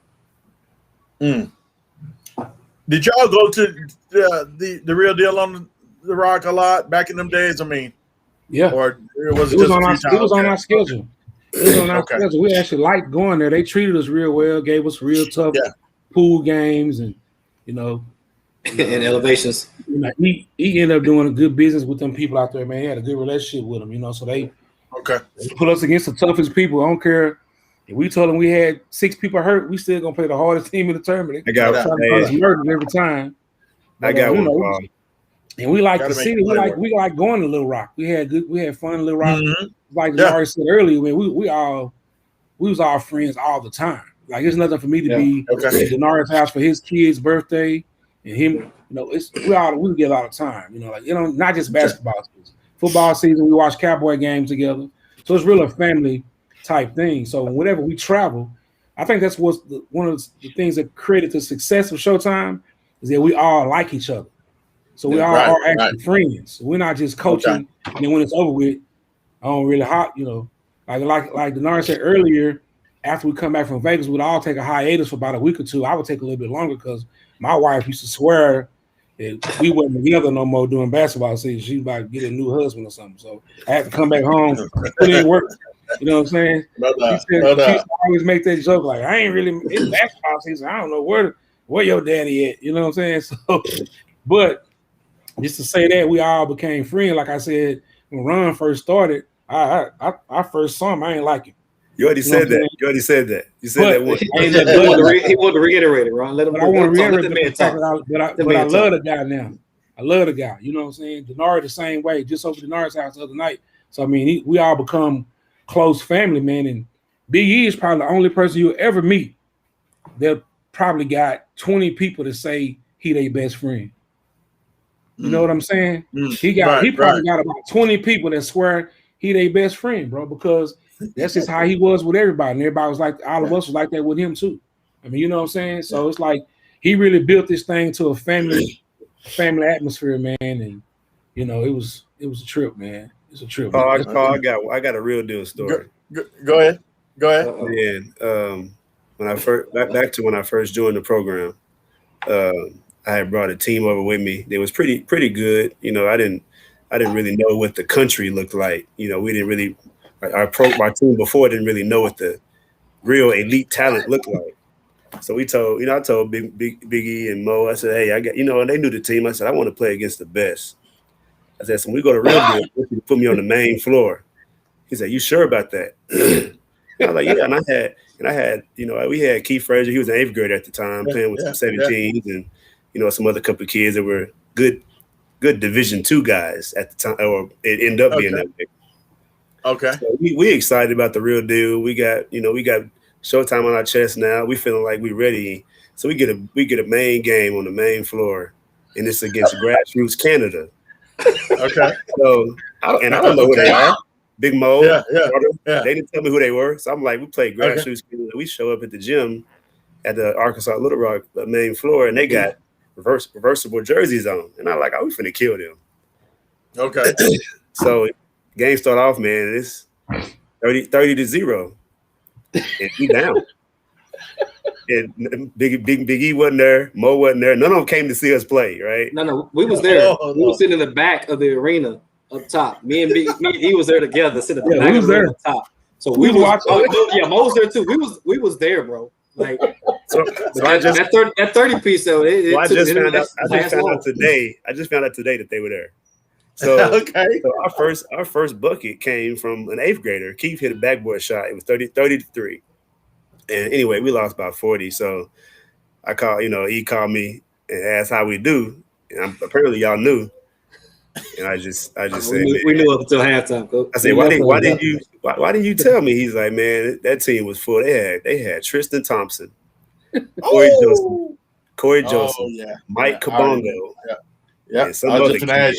Oh man, they had to add them. Yeah. So he said, you asked for it. yeah. Be careful what you ask for. Welcome to the family. Welcome to the Ron, was that the year you was talking about you had the baby oil? You instead of lotion, you was using baby oil. That's that year. That is that year. Hold on. What's the baby oil for, man? Hold on. What's the baby oil for? Wait a minute, what? Ron light skin, so Okay, regular guy. I know you light skin too, Paul, but you might not be a light skin dude like that. So Big Mo, clean up. When I got a shower, I use lotion. Like, Big Mo, clean up this Ron came around, man. He just talking about. I said, "Say man." No, I think Mo said, "What the you do?" Mo, didn't you? Oh shit! Did you have some baby oil though? I think I had some previously.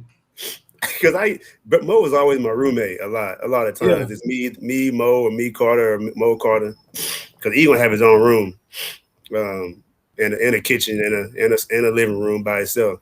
So I think I came out the shower one time and I just asked Mo if he had some baby oil, but I guess the way I said it. Biggie, you said, you got the baby oil. Paul, Big E hot sauce. Like Big E hot sauce on you. I mean, when we get together, you see Snoop in the chat. Snoop already said talk about. We already talked about this. Yeah, we talked about that, Snoopy.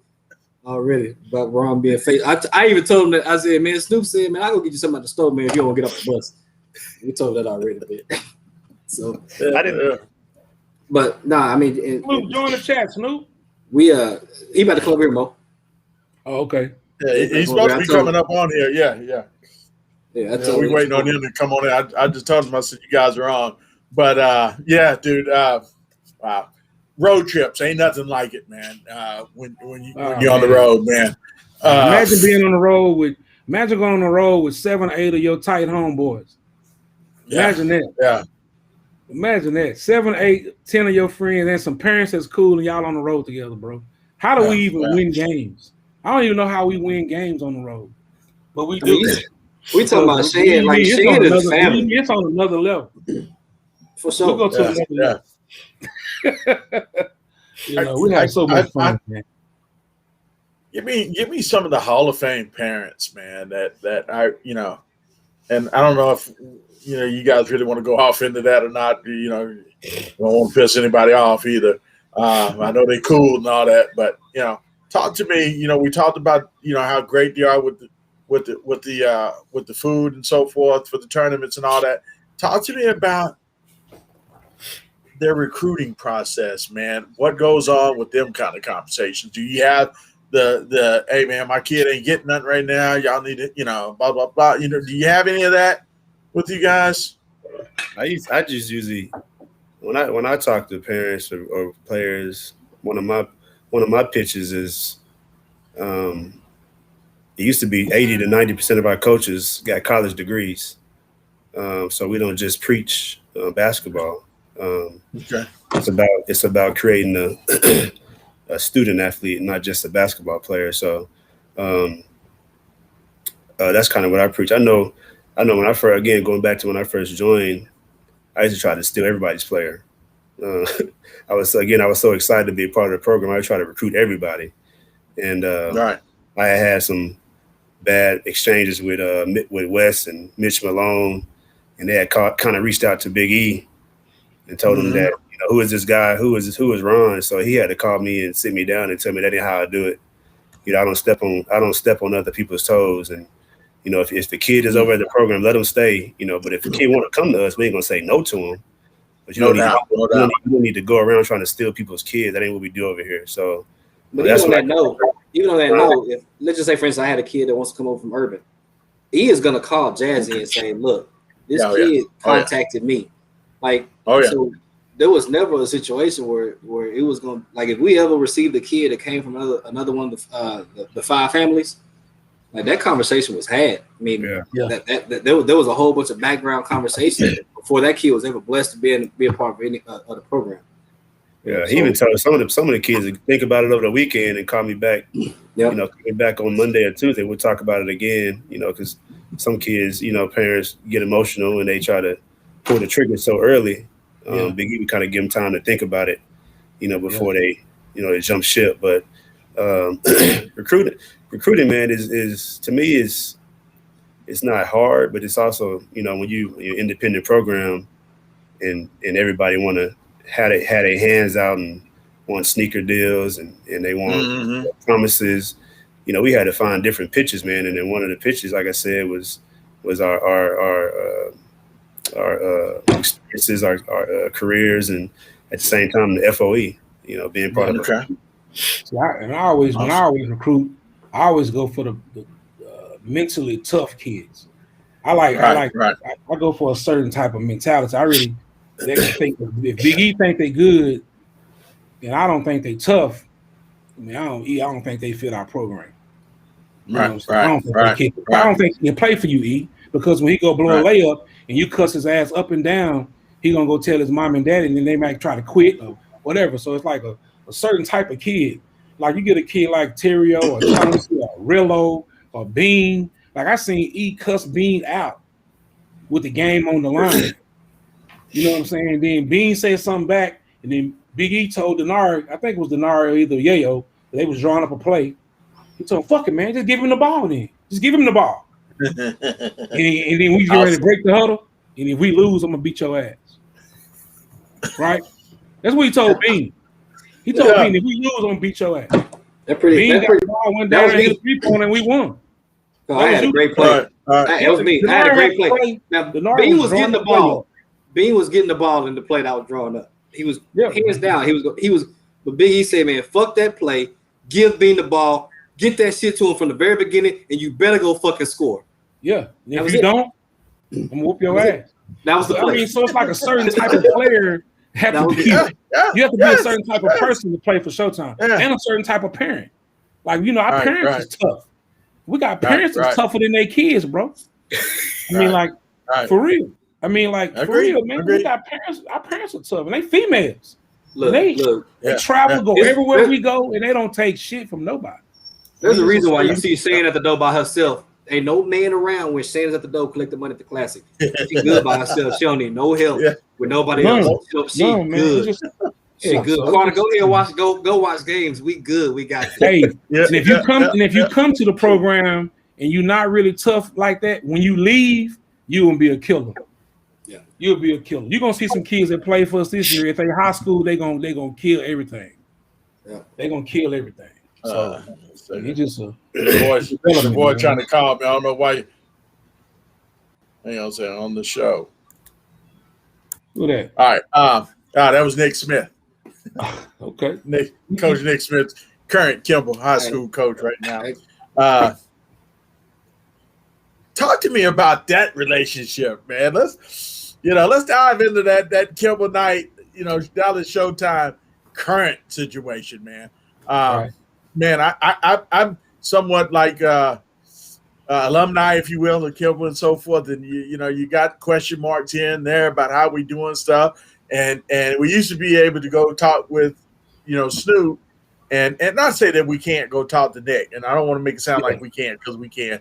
It just, I don't know. And for me, I like talking with him, like chopping it up and so forth. What was that like? The transition from Nick, from Snoop for Dallas Showtime, and do any of you guys remember that, or was there anything that was special, or wasn't too good about it? I mean, what and how did y'all make that work? Well, that was a hell of a transition. Me as a fan of Kimball and alumni, I was like, damn, this dude was from Kingston. Now I grew, and Big E pushed me to grow on that. But talk to me from y'all's perspective on that. Well, man, from my, it was a rough transition at first, but Snoop made it easier because Snoop already had Nick in his circle. He already had Nick in his circle, and he was always around. He was one of the guys who traveled. Nick traveled with Showtime out of town, the tournaments, because he had Pinkston. We had Pinkston kids, so he was already like a Showtime guy. He wasn't a Kimball guy, but he was a Showtime guy. And then he started working at Kimball. So he kind of made it. It wasn't bad. And Nick is very receptive to us and how we feel about things and our feelings, because he know we care about him. It's the same thing with our family. We care about Nick, so it ain't like we just going against the grain on him, trying to get him fired, or trying. No one said that at all. But yeah. So we are. I was just trying to figure out. It's still a family thing, but it's like with me. I went just like you. We went to elementary school together, right? Then we go to. You went to Webster. Yes. So no, I didn't go to Webster. I didn't move here. About till my sophomore year. Now I was coming down every summer. I was from Massachusetts. I was coming down every summer. That's where you kind of knew me from the earlier days. Okay, so I'm a Kimball guy from elementary, junior high school on up. So Kimball is that's just in me as far as me being a Kimball fan, alumni, booster, all that stuff. So yes, sir. It was just the transition with Nick was gonna have to work. He made it easy. Yeah. He's an easy guy to get along with. Same thing. Nick, most of the Kimball kids most of those guys play for Showtime a lot of times. We don't have too many of them on our top team, but our lower teams and 9th grade, 8th grade, some of those guys from Brown and stuff, they come through the program. I mean, so we kind of have a connection with them, just like other programs have other schools that they're kind of like their home base, stuff like that. Nick a solid dude. We gotta remember that Snoop and Big E were cousins. They kinfolk. So that relationship was naturally just different than when you bring in my cousin is no longer in the seat, and I have someone that my cousin vouches for, but it's not family. So you naturally have a learning curve and some growth that comes through there. But I mean, Nick is a good dude. I mean, if you look at I remember I walked into Kimball practice on last week, and knowing that my bro was always there. I was having a great day that day. I hadn't cried yet. I had brushed my teeth that day. I had a good day. And I walked into Kimball, man, and it just, I damn near lost it. But I knew I couldn't, because at this point in time now I got kids, I got Chauncey, some of the other guys, and Trey, some other guys that played for the pro. So, but knowing that Big E loves Kimball. So whoever's in that driver's seat had to know that it came with Big E. You get this driver's seat right here, you get him as your passenger. And he gonna snore the whole way wherever you going, but he in that passenger seat no matter what. So you just had to kind of go with it. That's awesome.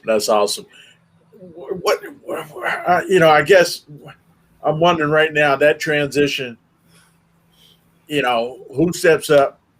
The summer teams, the fall league teams, and so forth for Kimball in Big E's absence. I'm not talking about who takes over for Showtime. I'm talking about who steps up in that capacity, because Big E was there. You know what I'm saying?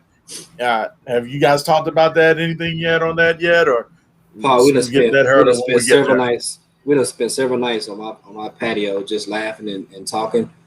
And in all honesty, I think I can speak for everybody on this call right now and the family on the outside. That is the last of our concern right now. We're looking at Okay. We're looking at putting Okay. our brother to rest in a positive manner.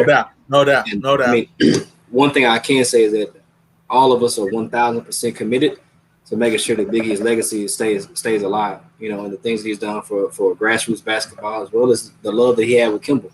So, but as far as anything outside of that, we looking at trying to make sure that we give our guy our boy. You know what I'm saying? I know Ron gonna try to say that was his best friend, but I mean, shit, that was my best friend. That was his best friend. You know what I'm saying? So, Big Bro just said Big E was saying he had 20 of them. No, Big E didn't say it. Friend. Big E didn't say it. Everybody else said that Big E. Yeah, everybody else said that Big E was their best friend. Big E didn't say he had 20. You know what I'm saying? So you got him on tape recorder saying you his best friend? You know, I don't got it on tape. I think you got it on tape. I don't got it on tape, but if you come to the funeral on Saturday, man, I might be able to produce some type of evidence. You know, just so I can go ahead. I will go ahead and lay it all out there on the line later for rest. You know what I'm saying? I might be able to produce some type of evidence. It might be fabricated. Okay. I'm just being honest with you. It might be fabricated because that was a dude that everybody felt like that was their best friend. Yep. You know, and he didn't. I don't know anybody that I know one person that he was just like, that dude ain't my dude. He don't have no enemies. That wasn't the type of dude he was. So, and that's what I'm getting ready to ask y'all. I've never seen or heard of anyone that had an issue with Big E and what he did. And you know, I can't say that about a lot of other people. I damn sure can't say that about myself. I'm probably the most hated dude in Texas right now. But you know me, I don't give a fuck. But did he go out of his way? You know what I'm saying? Did he talk about stuff like that, about making sure that he didn't have those kind of situations? Do any of y'all ever remember, you know, anything like that? You know, did you guys ever have conversations about what it would be like, you know, your legacy would be like after you're gone? Did you ever have them kind of conversations? Mo, go ahead and tell the story about the only conversation we had about if I die first. All right. Man, Big E, man. We was talking about. I think we was talking about Tupac. Tupac with the song, and talking about how at his funeral he want everybody to rock it and everybody to be happy. And Big E's like, nah, fuck that. When I die, I want everybody sad, crying, laying on the ground, and upset. I don't want nobody partying, having fun, or nothing. Everybody better be upset. Everybody better be crying, breaking shit. He said, I don't want nobody happy having no party. Hell no, I ain't gonna be there. What he say? You hear me, Carter? You hear me, Carter? Kick their ass out. You hear me? We were just talking about this the other day. Me and Carter were just talking about this. I said, you remember Big E said, you don't want nobody having no parties. Everybody better be upset, mad that he gone. Everybody. Everybody. Wow. Oh, man. Mo, when you found the news, where were you? What happened? I was at home. I was just at home sitting down watching TV, man. And Carter called me and told me I hadn't heard from nobody. Carter called me, and it was just still unbelievable to this day. You know, it's just shit still ain't sunk in. Yeah. I called him 100 times. I called him 100 times trying to find out, was it real, basically, you know. Yeah. It was tough, man. It was tough. I kept getting text messages about it from all over the place, and then, you know, I couldn't get any of you guys on the line at that point, and understandably so. Then I got a call and was like, hey man, is this true? And when, you know, nothing had to been said, you know what I'm saying, other than is this true? And then you start seeing different tweets and so forth, and you know, is it true? You know what I'm saying? And you already know what everybody's talking about at that point. Not trying to go into a somber state. Where we go from here? You know, how do we keep this guy's legacy? You know what I'm saying? How do we keep that memory? How do we immortalize him, man? Man, I was talking to Carter the other night, like when I just started sitting back thinking about all the things he did and the stuff he was responsible for, not just for our program, but just for the city. Yes. I just don't understand how it's gonna happen. This guy did so much, bro. He did so much and was He did it at a high level, as he said, Yes. he did it at a high clip. You know what I'm saying? Yes. I just Yes. don't. Everybody, it's gonna have to be some major effort, collective, just to do part of it. And a lot of it was just him. A lot of it was just his thing and his persona and his relationships that he had with people. He had personal relationships with everybody. I mean, I've said listen to him talk to some of the biggest basketball people in the game. I mean, you know, couldn't even believe who's that. They couldn't even believe who it was. Like, what? You know? Yeah. You know, so I mean, amazing stuff there. Amazing stuff there. Amazing, amazing person, amazing human being. You know. I think pops and moms. Oh man, so how are we gonna continue? You can't replace E. There's no replacement. It's not even possible, and we would be foolish and naive to think that one person can step up and replace that man. I told Mo, man, that man wore so many hats that there's no way. There ain't no way that one person can replace that. So, Pops and Mom are solid. Like they are strong. They are my inspiration right now through what we're going through. They are the rock. I mean, Pops is, you know, you don't. I mean, I'm a father. I'm a father, and I don't wish it on anybody to have to bury my kids. You know what I'm saying? I have to bury your kid. So, I think everybody on this call right now, the four of us are all fathers, and just the thought process of saying that one day I might have to. Gotta be the worst call ever. But there's such a strong family network around, not even just his immediate family, you know, just family in general between Ron and Mo, myself, CD, Shay, Tina, Allison, Dez. Man, I mean, T-Shell, Freddie. Like, there's such a large. So when I think I done said it, Ron done said it, Mo done said it. So hopefully anybody that's watching and or listening or whatever the case may be understands that when we say family, like it's not just during the summer. Like this really is. Literally is my family. Like me sitting here talking to Mo. This is no different than the conversation we had on the patio the other day. You know what I'm saying? Awesome. And Ron had to do some football, or he would have been on the patio too. You know, this is not a different conversation. So how do you move forward? You just keep. Big E used to always say, you know, I talked to Big E anytime I had something that was going on, and I needed some real advice. Not the advice where they tell you what you want to hear. Like I need some, like, if I'm wrong, tell me I'm wrong type of advice, right? Yeah.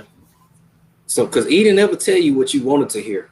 Like, I said, damn, I think sometimes, man, you just look forward to telling me that I fucked up, that I'm wrong.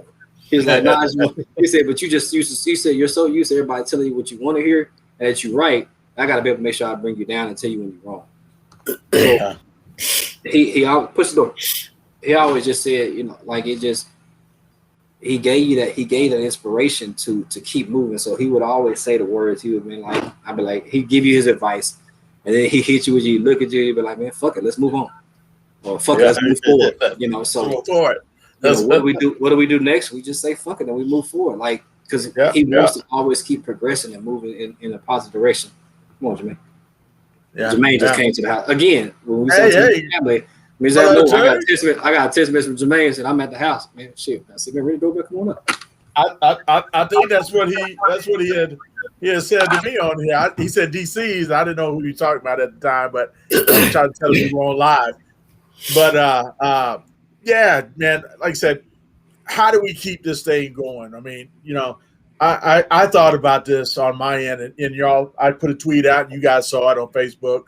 We saw it on Instagram because you know, I didn't want to take credit for any kind of line on this. All right. I just wanted to put the message out there that, you know, we can all wear that T-shirt. We can all put that towel on our wrap around our necks. We can all say fam, you know, just like he did. But none of us can be him. Collectively, we can strive to live out his mission, and that was to help these kids, you know, especially in our Oak Cliff areas, you know, our South Dallas areas. I just thought, man, just thinking about reflecting on his life and his death, how much I need to change what I'm about. You know what I'm trying to say? You know, I know I've been tabbed as the moral police on Twitter and so forth, pretty much. You know what I'm saying? But believe it or not, y'all, the conversations that E and I were having down the home stretch, you know what I'm saying, just really started to make me feel like, God damn, I've been pecking and swinging at these dudes in this group for a long time, and I finally got one of them. You know what I'm saying? Actually, I say two because I started with Jazz. You know what I'm saying?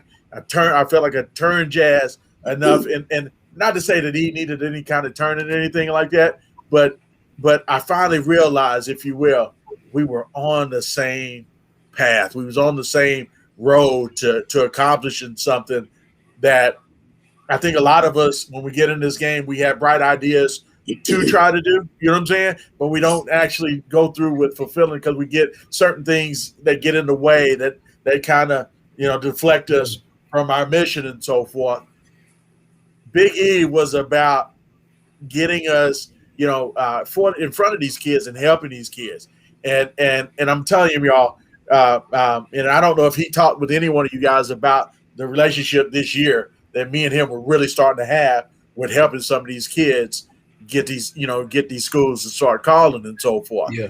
And I know this year's team wasn't that hard. You know what I'm trying to say? This team here was loaded. We knew y'all was making. We knew you and E was making y'all. We knew y'all was getting, you know. Yeah. And it just, you know, I'm getting sad thinking about it now because, you know, I feel like, you know, I pound these keyboards, these phones and so forth on this Twitter sometimes in vain.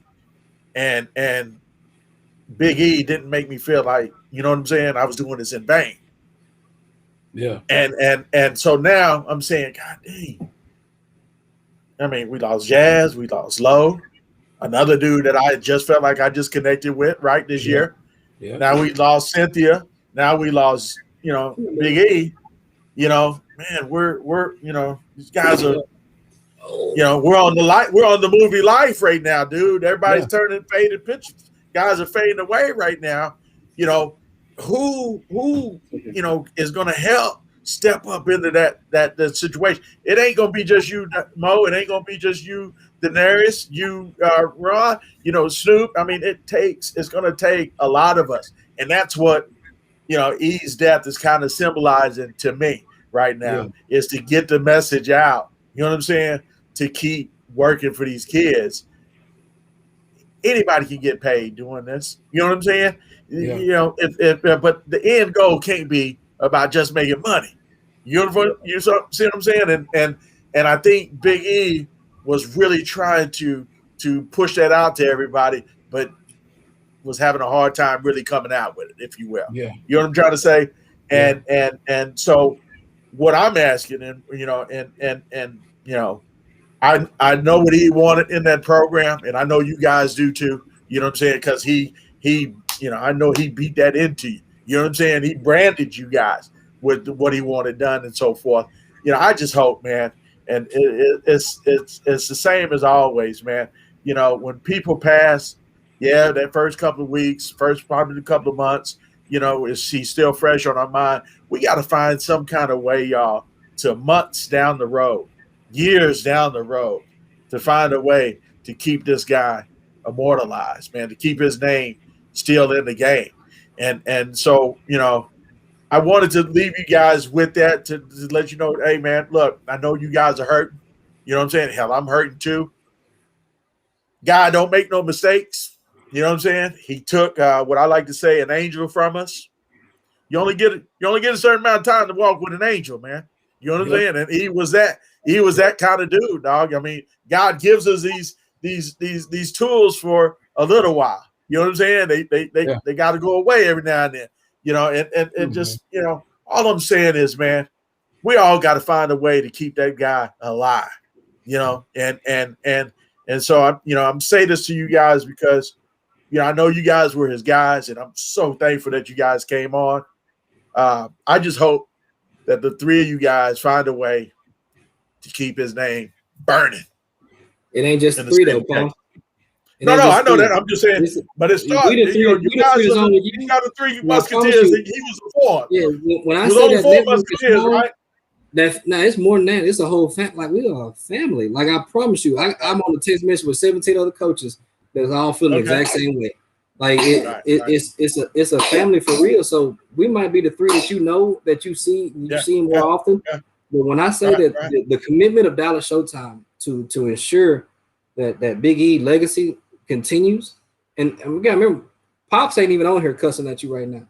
So like that's a whole nother type of show. We're gonna check this out as far as TV for everybody to explicit lyrics. When I tell you that Pops ain't never cussed me out, now he has said some bad things to me in a very, very good way. You know what I'm saying? I've honestly speaking to you, I kid you not, he's never cursed at me, not once.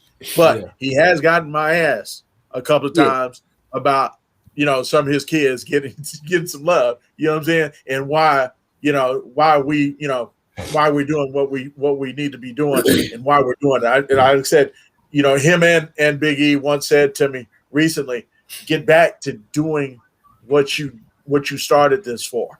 You know what I'm saying? Yeah. Don't slip like some of these other guys are, get back. He said he flat out told me, he said, Paul, you my dude, because you look out for the little guys. The guys ain't nobody talking about. You know what I'm saying? He said he says, I don't care what. He says, man, and I think he told this to you guys one day we were talking out and about. He says, this dude talk shit to everybody. You know what I'm saying? But one thing he gonna do is he gonna be at your event, and he ain't gonna be over there kiki and Kool-Aid and socializing and all that. He gonna be putting that work in, trying to see players and talk about it and get on the phones with some coaches to talk about those kids. And I respected that. Yeah, remember that. Big E loved getting the Terrios and Chauncey's of the world scholarships. But what he loved more was to get the Fernando scholarship. Yes. So it's easy. Terrio can go to school, whether Big E coach him or not, he can go to school. You know what I'm saying? Yeah. Chauncey can go to school. But or Kobe, all the beans of the world. Like them guys are gonna go to school. Reggie died. Them guys, Big E took pride in saying that 100% of my 17U team got a scholarship. At some level, whatever their level was, they got a scholarship. And we running 10, 12 years right now in a row of 100% of our kids getting a scholarship. So that was what he looked after. It wasn't necessarily the big name guys. It was I need everybody. I don't want just one or two. I want everybody to go to school, because if you go to school, I don't know about you, but I'm paying back my student loans. So and look, I mean, I don't want to say luckily there's COVID, but right now they gave me 2 years where they counted for me. But he wanted to make everybody in school for free forever. But Paul quiet as kept. I came in late. What's your name? Tell everybody your name, man. Everybody can't see you with your mask on, so tell everybody. Because I'm trying to be responsible. I'm being responsible. I know. This is Rodney Johnson. Scoot over into the picture, bro, so we can see you. There you go. Go. Yeah, this is Rodney Johnson. AKA Jermaine. AKA Jermaine. What? Give me another AK you gave him earlier when he wasn't on, Paul. AKA sister, brother. Hey man, I'm proud of him, so I can take that. Nobody can take it. Yeah. But check this out, though. Now it's a good deal, man. They're gonna keep that Showtime deal going. Now it ain't no deal. It's a family, like you said. Yes. We everybody can conversate about a lot, but as far as we came, Paul, you remember back in the days when you were with another organization. Let me just say that. Okay. Gave, Easy and no love. Man, look at it now. Y'all know Big E used to coach that same organization, right? No. He was about 3 months. You know that? Because I didn't know that. I thought he was lying to me until I seen the picture. Only about 3 months. He just came for a second. He just came for a second. For a real hot second. Big Mo, understand, we're not going to go into that. We'll go into all that detail. But these guys right here has been great. I know just real quick. Men and stories. It's a situation that happened a long time ago. I wouldn't even be at this house right now if it wasn't for Big E. He mended a relationship, and we watched a lot of Cowboy games over here, by the way. Okay. He tried to shoot me. Like no. But check this out. I mean, as much as we are going through this, I think when it's really gonna hit me is next Thursday night when the Cowboy game. I think it's gonna really hit me next Thursday night. But right now, this is all about the basketball Mariners. I'm glad that I came through. Glad to see Big Mo there run. You know, everybody good. You know, relationships is huge. We never know we're gonna lose somebody. So me and the relationships, keep it straight. That's why I'm glad me and this man right here, the Nars, we got our relationship. He can come to my crib, and we can just bond because it wasn't like that back in the gap. But he said, I'm gonna mess with you, you're gonna mess with my kinfolk and my dude. Boom, here we go. So that's a lesson I learned. Basketball is one thing, but lessons you learn from a man is another. He can mend two guys together because now Denarius, I can still come over to Denarius' house without Big E. Get what I'm saying? Right. Easy don't have to be here for me to mess with Denarius.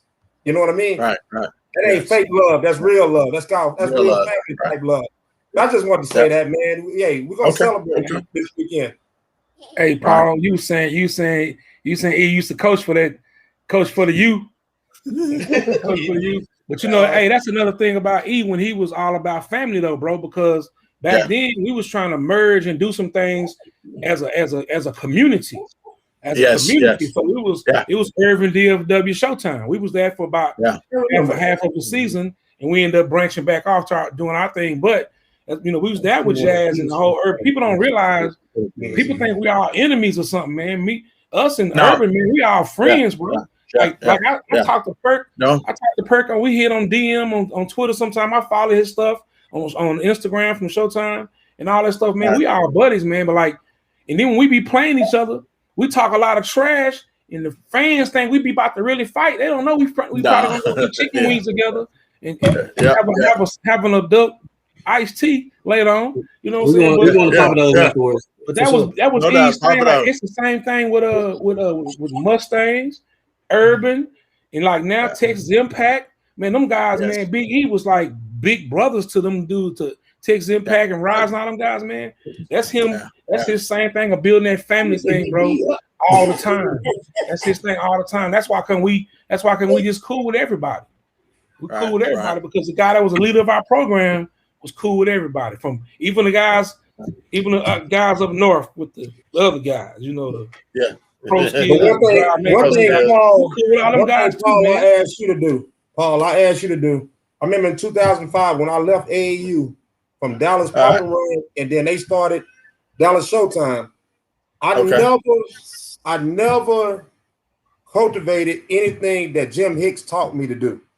Pulling a community, basketball community together with these AAU teams, right? I never done it. And so now it's up to you to be that bridge. Right. Because Jim Hicks, in Houston, they still mess with each other. They might not like each other, but they mess with each other. Yes, sir. Dallas Showtime Classic. Them guys, they need to not just come just because of Big E. They need to come because of Dallas Showtime. You know what I mean? Those things after we go ahead and celebrate the life of Big E that we can talk about later. You know what I mean? But it's gonna be media folk like yourself that know the history. Because a lot of these people don't know the history. I'm getting beat up right now. That's what I'm saying. I agree. I agree. This right here is a true example when we say family. Like when my kids were born, Big E right there. And like I'd be on the phone with Big E at night. He'd be like, "Let me talk to my dog." You know what I'm saying? I put him on speakerphone. My son can't even. He could at that point in time. He couldn't do nothing. He couldn't even hold his head up. And Big E talking about, "Hey man, when you cross over, you gotta give him like them the kind of conversation." So when you talk about family, man, like this, my oldest and Mo's youngest are cool. Like they friends. And I'm just getting beat up. Ron's oldest, I had a conversation with him because he went to the same school with my daughter. So I had to let him know that whatever he does to my daughter, I'm gonna do to him. So if you're nice to her, I'm nice. Bro, why you laughing? Man, he knew it was coming from Uncle Carter, so he didn't. He took it like he's supposed to take it. That's what right it means decisions. When we say family, like this is this is natural. This is normal. This ain't. We're not faking the fun for nobody. This is really what it is. Yeah, that is true. That's what it's called a real talk. Get it, Paul? That's right. That's right. And again, this is the kind of environment that I want to have for this show. You know what I'm saying? We're all about grassroots. We're all about trying to strengthen our communities.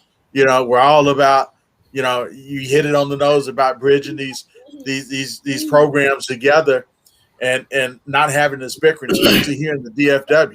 We can have our little wars every now and then with Houston and so forth, but at the same time, we still got to even keep that in perspective. You know but what I'm saying? It's a war though, like, because we just be at the end of the day, like, we talk noise to each other in Dallas, but it's just noise. I mean, we just talking, we still cool. It's just all talk. Because the minute we cross some lines, people can't see the bickering there. I say that all the time to Jim and Hatter. You know, when we cross some lines, everybody know what time it is then. Yeah. You know, it's just when we within these lines. Competitive spirit. My thing is, don't cross the lines amongst your family. No doubt. Don't cross. And that's where the DFW people got to really grasp a hold of that. Yes, I agree. I agree. So I mean, we have grown, and Irvin Davis helped me to grow. Let's put it that way. I can't speak on everybody on here, but he helped me to grow, to be a better person. Where now I'm respected on a lot of other things that I do, not just here, Las Vegas tournament, a whole bunch of stuff. That was the last time I saw him in Las Vegas. We was all out there in Las Vegas together. So I mean, you know, I don't want to go in detail because everybody on this deal is hurt, you know. But yeah, that's something that Paul, you know, you at the end of the day, it's in your hands on doing stuff like that. You got people like Charles, Mo, you know, the Showtime group. The people that's your listeners need to understand that too. Yeah, listen, I'm putting the platform here. Yeah, Showtime cannot be the only ones who want to do that. I agree. I agree. Can't be the only ones to do that. Yep. Trust me, I agree on that. This whole basketball community, like Cynthia, I used to see her. I don't even know her like that, but I used to see her make all these comments trying to bridge these gaps like that. You just lost two people who try to bridge gaps. People need to wake up, man. I want to give a shout out real quick, man. My mom watching the show right now. She said she told my daughter stop throwing that towel that she don't work hard to make. So shout out to my mom for making the towel for her. In honor of Big Eagle. She gonna keep throwing it. I don't know what to tell you. I mean, she gonna. I tried to tell her to stop a long time ago. No, you're good. Denars, with that said, you know, because we are at 10:05, we running over, or is that 10:09? Either way, let me give you guys an opportunity, each individual, to go over your 24-second shot clock. Get ready to run out on you. You know, give me your final dues, if you will. If you want to say anything about Big E, you know, last final thing, you know, and anybody that's, you know, helping you through these times and so forth. Go ahead and start off, Mo. Man, I just want to, just thank everybody, man, for all the prayers and condolences they giving us, man, showing us all the love, man, because it's a big family right now that's really hurting right now, man. We lost our leader, man. You know, a guy that we didn't mind following. He was a good leader. You know, it's okay to be a follower if you got a good leader. And Big E was a hell of a leader, man. You know what I'm saying? You can't be a boss unless you ever was a good soldier, man. So, you know, we all just soldiers, man, for him getting the job done. You know? And just everybody that's the prayers and, you know, and looking out for us, man. We just really appreciate it. You know what I'm saying? And just keep all the love going, you know, to us, man. Going forward to him and the family, his mom and dad. You know, he got his kids, man, and you know everybody. I mean, I don't know. I'm not forgetting to say a lot of stuff, man. I'm just kind of talking right now, but because it hits so deep, you know what I mean? So, you know, just keep praying for us. That's all. That's all, man. No doubt. Brian, you want to go ahead? Hey, this all the love that they have given. He said wrong. Oh, Ron, I'm sorry. I want to say the same. I want to tell you appreciate you, Paul, for sharing some love and man, just putting the spotlight on our big homies' legacy. we thank everybody for their prayers for the Davis family and our Showtime family. It's just I'm not no different than anybody else. I'm still trying to kind of wrap my thoughts and my words around it, but sometimes you feel like some people should just be around forever. And when things like this happen, you're lost. You don't really know. Like a lot of the stuff I know as far as basketball, in this grassroots life and this business, it comes from him. So, one of the things I was dealing with is what's next? What's next? Not even just from, the organization, shit for myself, really. But I'm going to continue to uphold the light and bring that pressure that he's taught us and he's established for us to do. My last thing is,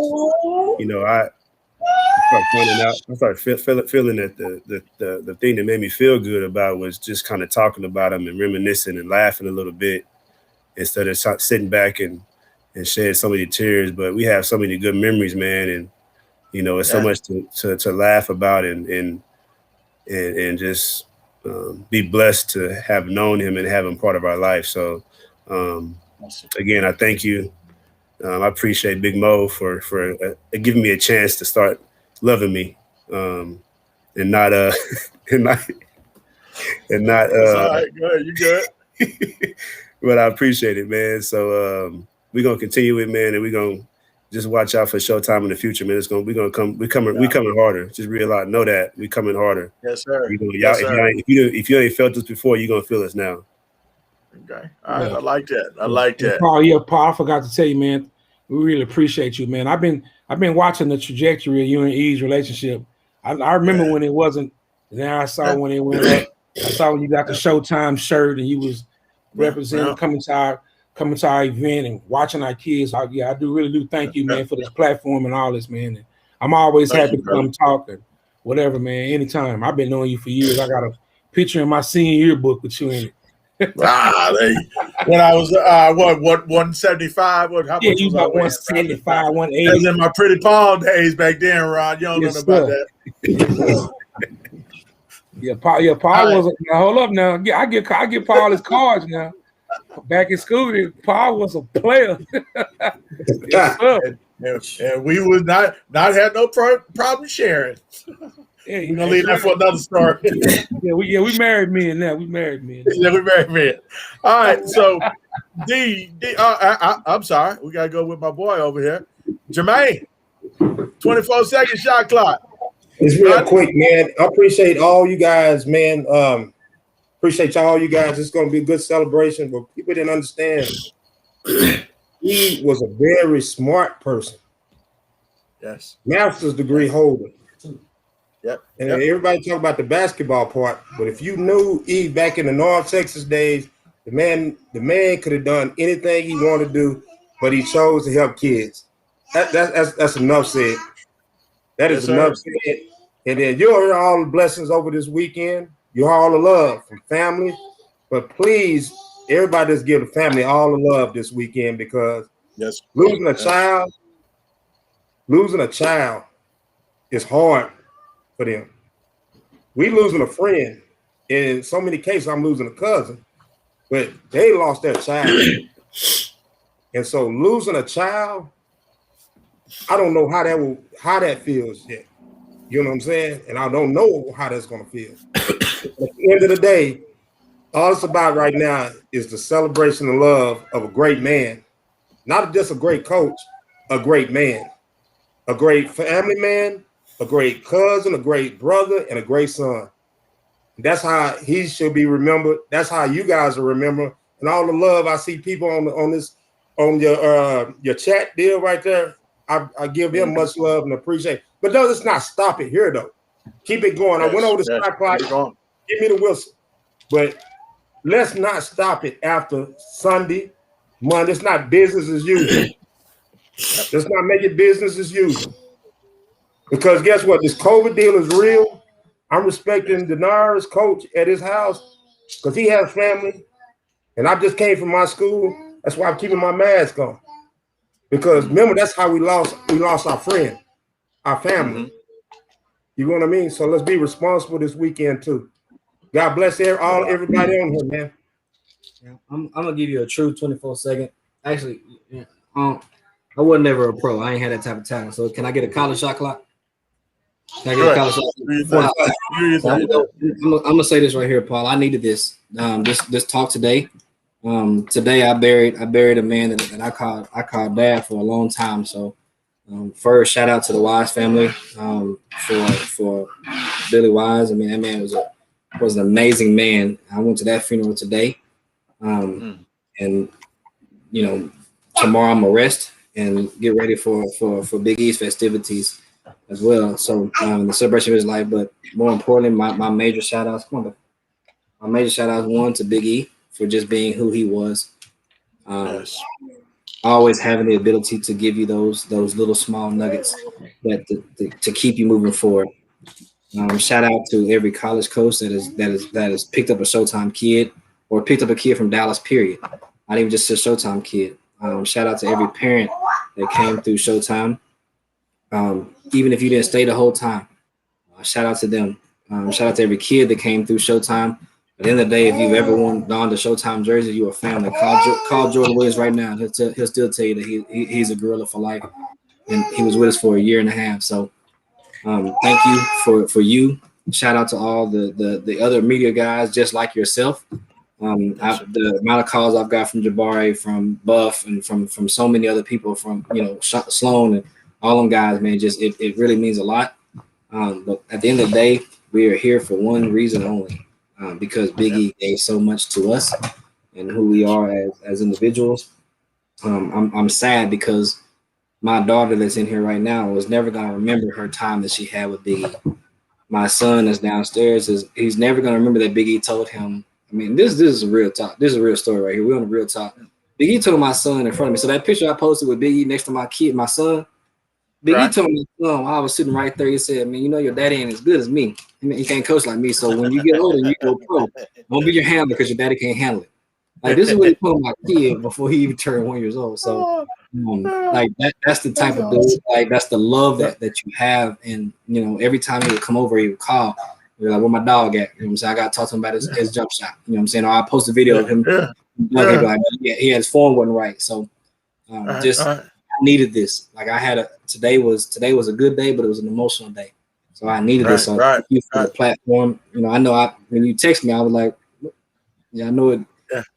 It was an emotional day, but man, I appreciate it from the bottom of my heart. I appreciate you taking the time out. Yep, no doubt.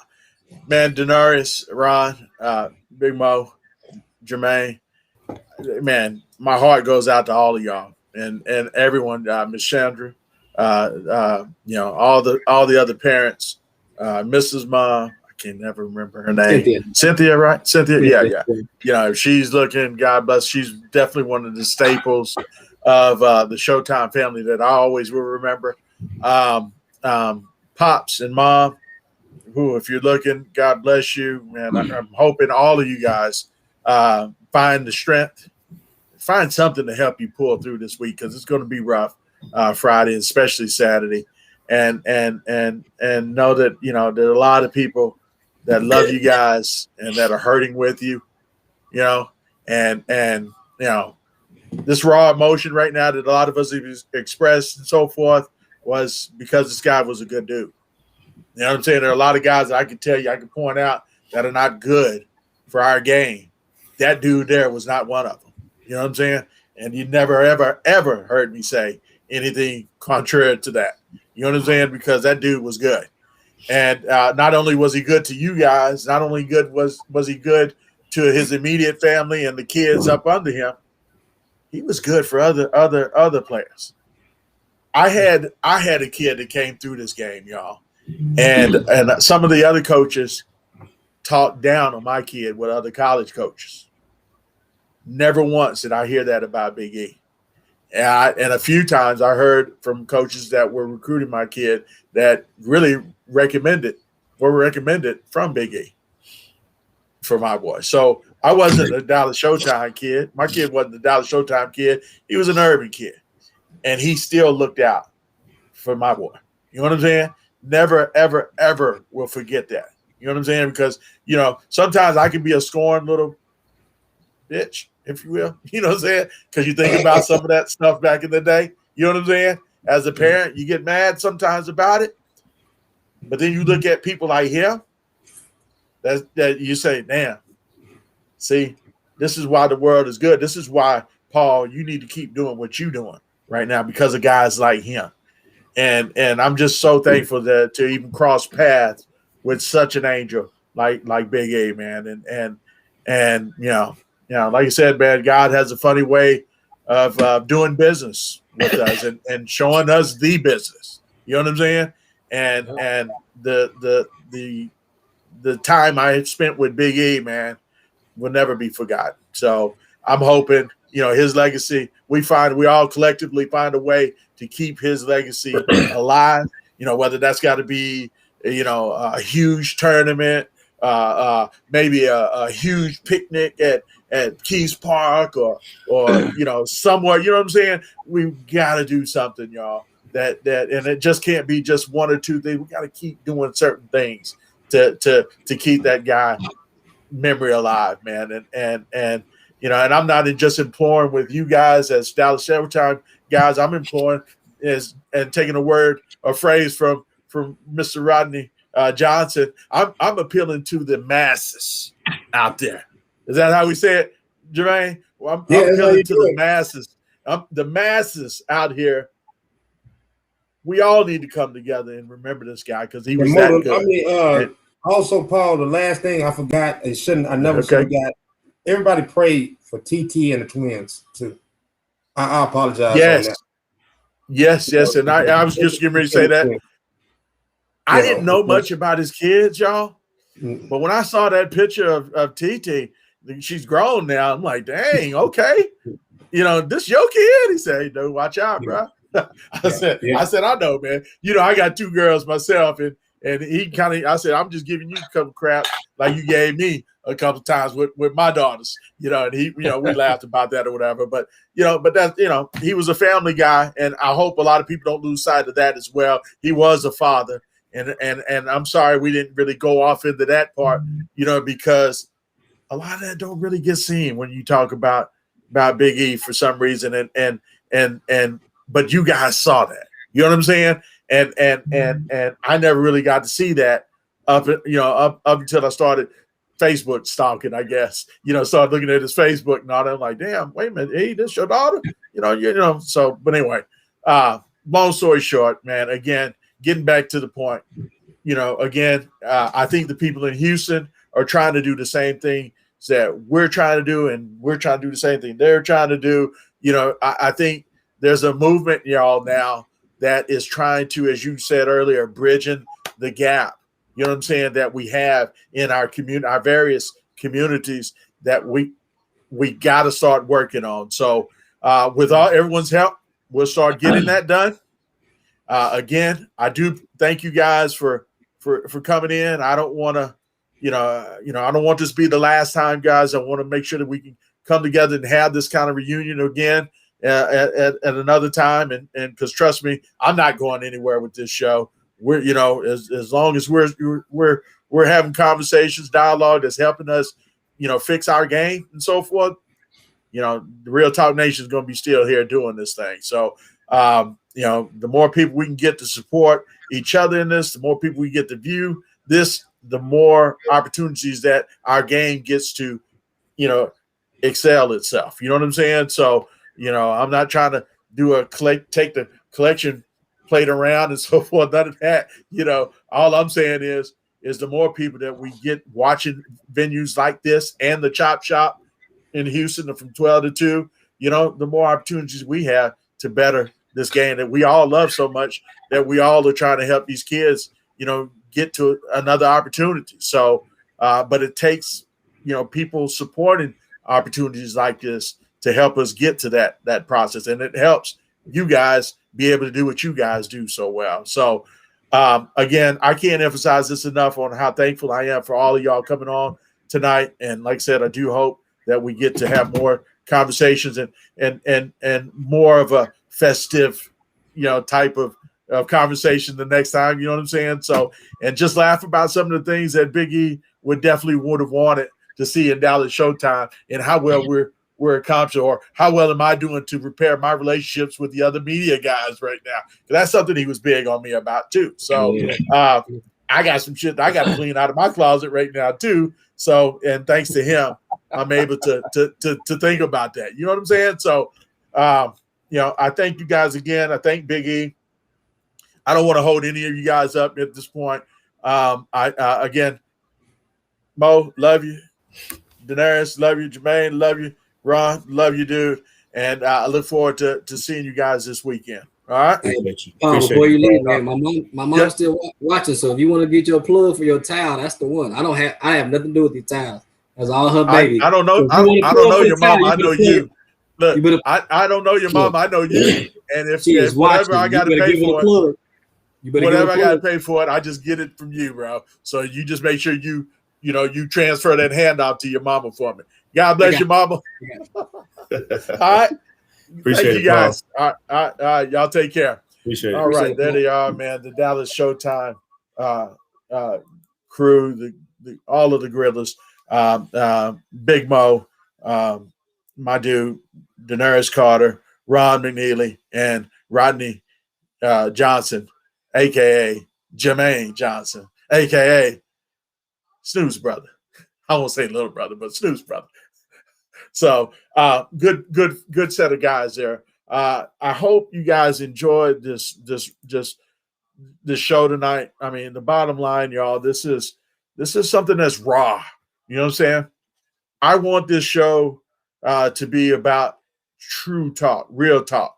You know, I want this show to give you guys an opportunity to be able to vent, to be able to talk about ways of improving our games, ways of keeping, programs like Dallas Showtime on the pedestal that they deserve, that they worked so hard to be on. You know what I'm saying? And when we have a time like this and where we got a loss, oh man, come on, man.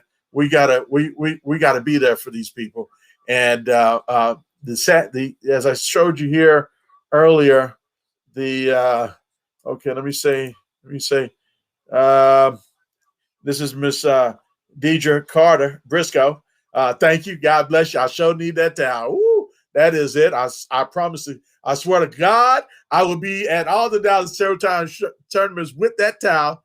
And you know what? Now somebody might try to take it from me, because I got a feeling that's going to be an item that a lot of people are going to be trying to steal from me or jack you for. Them kind of like Jordan. Them going to be like Jordan shoes or something. Remember when they used to try to steal you for your Jordans and so forth? I think they're going to try to steal me from a towel, man. I don't trust dudes like especially Denars. Denars might have lost his, and he might try to steal mine. So now I'm gonna keep that. I'm gonna frame that. Matter of fact. So when I get that towel, I'm gonna do that along with my gorilla T-shirt that Big E gave me. And so man, anyway, a lot of memories shared, from those four guys there. Close friends, been knowing each other as early as 90. I think they said one guy said 98 and 99. And just a deep in look. Let's see. I'm going to get you a new T-shirt. All right. I like that. I'm going to frame the other one. You know what I'm saying? I'm going to put that with the towel when I get it from Daenerys. I'm going to frame that and put that in. I got to do something real good with that, man, because again, I can't express this enough, y'all. Big E was a good dude, man, and definitely. I'm sorry. I got you, Big Mo. Thank you, Big Mo. I definitely will never forget. I hope you don't either. I hope we all find a way to, like I said, keep his legacy burning, and not just a guy that just turned into sand on us. Let's do something as a community, man. Let's make this happen. So I'm at a loss of words right now, but like I said, got to thank the guys for coming on. I will see you guys Friday night at the balloon ceremony. I am going to end this off again, y'all, with